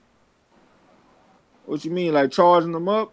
Shit, me and Kurt will spur they bitch ass. They better not come to the corner with that bullshit. No, they don't want it. They don't want it, bro. For real. I see the G said, ask Kurt Sugar who win Joe Lewis' first massacre versus Iron Mike Tyson, not Mighty Mike, and do Mike Tyson beat Holyfield before he went to jail? Tyson would never beat Holyfield because Holyfield's biggest asset was his mental toughness. And I think the first one before that was Joe Louis versus Tyson. Oh, Dark Truth said that we think about training people. I thought about What? going down to the gym where I'm at and helping with the kids and shit. You know what I'm saying? I thought about doing something like that. What about you, Kurt? Yeah, earlier I was training with this dude named Eric Graham. He was the sparring partner of Bernard Hopkins and Oscar De La Hoya. He lost to Winky right on TV. He's like my mentor. He's the boxing coordinator in Newark, New Jersey. And matter of fact, last week they had a card outside by the swimming pool, and man, it was packed. And everybody, was showing love. And I just can't do it because of my health. So I stay home and rest. And I got the business with my wife, but I used to go to Michael Olajude's gym in West 72nd Street in New York, but I'm not as active as I used to be. Hey, Trey. What's up, bro? Tell them about the end game, about about them gyms, them nonprofit gyms. What you mean? Remember how we was talking about trying to look into the nonprofit, open up nonprofits in our neighborhood, in both our neighborhoods? Ain't no boxing gyms nowhere in the local neighborhoods where I'm from. Ain't many. We just got one where I'm at. My cousin was talking about buying the gym downtown and shit. I remember me and you was talking about that. You know what I'm saying? That should be player. He trying to make it where the kids can fight for free because right now the kids got to pay like $80 for 2 months. So he trying to make it where the kids in my town can fight for free. You know what I'm saying? Hold on. Harold Tatum says salute family in the chat. Rough out say peace. Gregory Wise say salute to Marlowe's Corner. Rod, that's good night, people. Lala D say ciao, like always. Ronald Finger say bang new media before leaving the stream. Peace channel, chat and panel. Gang, salute. B. Howard say salute. Gregory Wise say get more subscribers to Marlowe's Corner. We would appreciate it. Kid Me say send me the goddamn link. Ronald Finkley laughing. Timmy Diamonds say peace. And I seen the dream say much love, my brothers. Y'all doing a hell of a job. Appreciate it. And it's funny that you say that. And I ain't gonna even say that. Dark Truth said I've been training. Ronald Fink said, Kurt, you know John Brown or Lavender Johnson from AC? John Brown? Who? Now come again. I'm sorry. I think he's saying DC. He said John Brown or Lavender Johnson. I think didn't Elander Johnson was a lightweight? Didn't he die? And John Brown was a short fighter, black fighter with bald head. I can be wrong, but let me know if I'm right. Okay, Dark Truth said, okay, gotcha. Lala D said, TRAE X, yeah, you can have them talk to us during the day about their love for boxing and who's their favorite, etc. Yeah, I thought about going down there and chopping it up with them a little bit too. You know what I'm saying? Maybe even talk to the coach a little bit because he a good coach. He used to fight professionally. He fought on some Sweet Pea Whitaker undercards back in the day. I was thinking about getting my old coach, see if maybe he want to come chop it up too. Lynn the Bullet Ball. Motherfucker got a first round knockout over Ron Law and shit. He used to fight motherfucker like Michael Dokes and was a sparring partner for Larry Holmes and shit. I thought he might be a cool person to talk to. Ronald Finkley said 2 title holders. Dark Truth said Marlo, that sounds dope. Damien P said peace to the corner and everybody in the gym till next time. Ronald Finkley said back in the 90s. Dark Truth say peace. Ronald Finkley say AC. Okay. He said, yeah, he died and John Brown both born in AC. P Money say peace to all the brothers and the sisters. All right. Peace out, everybody. Peace out. Peace. Yes, sir.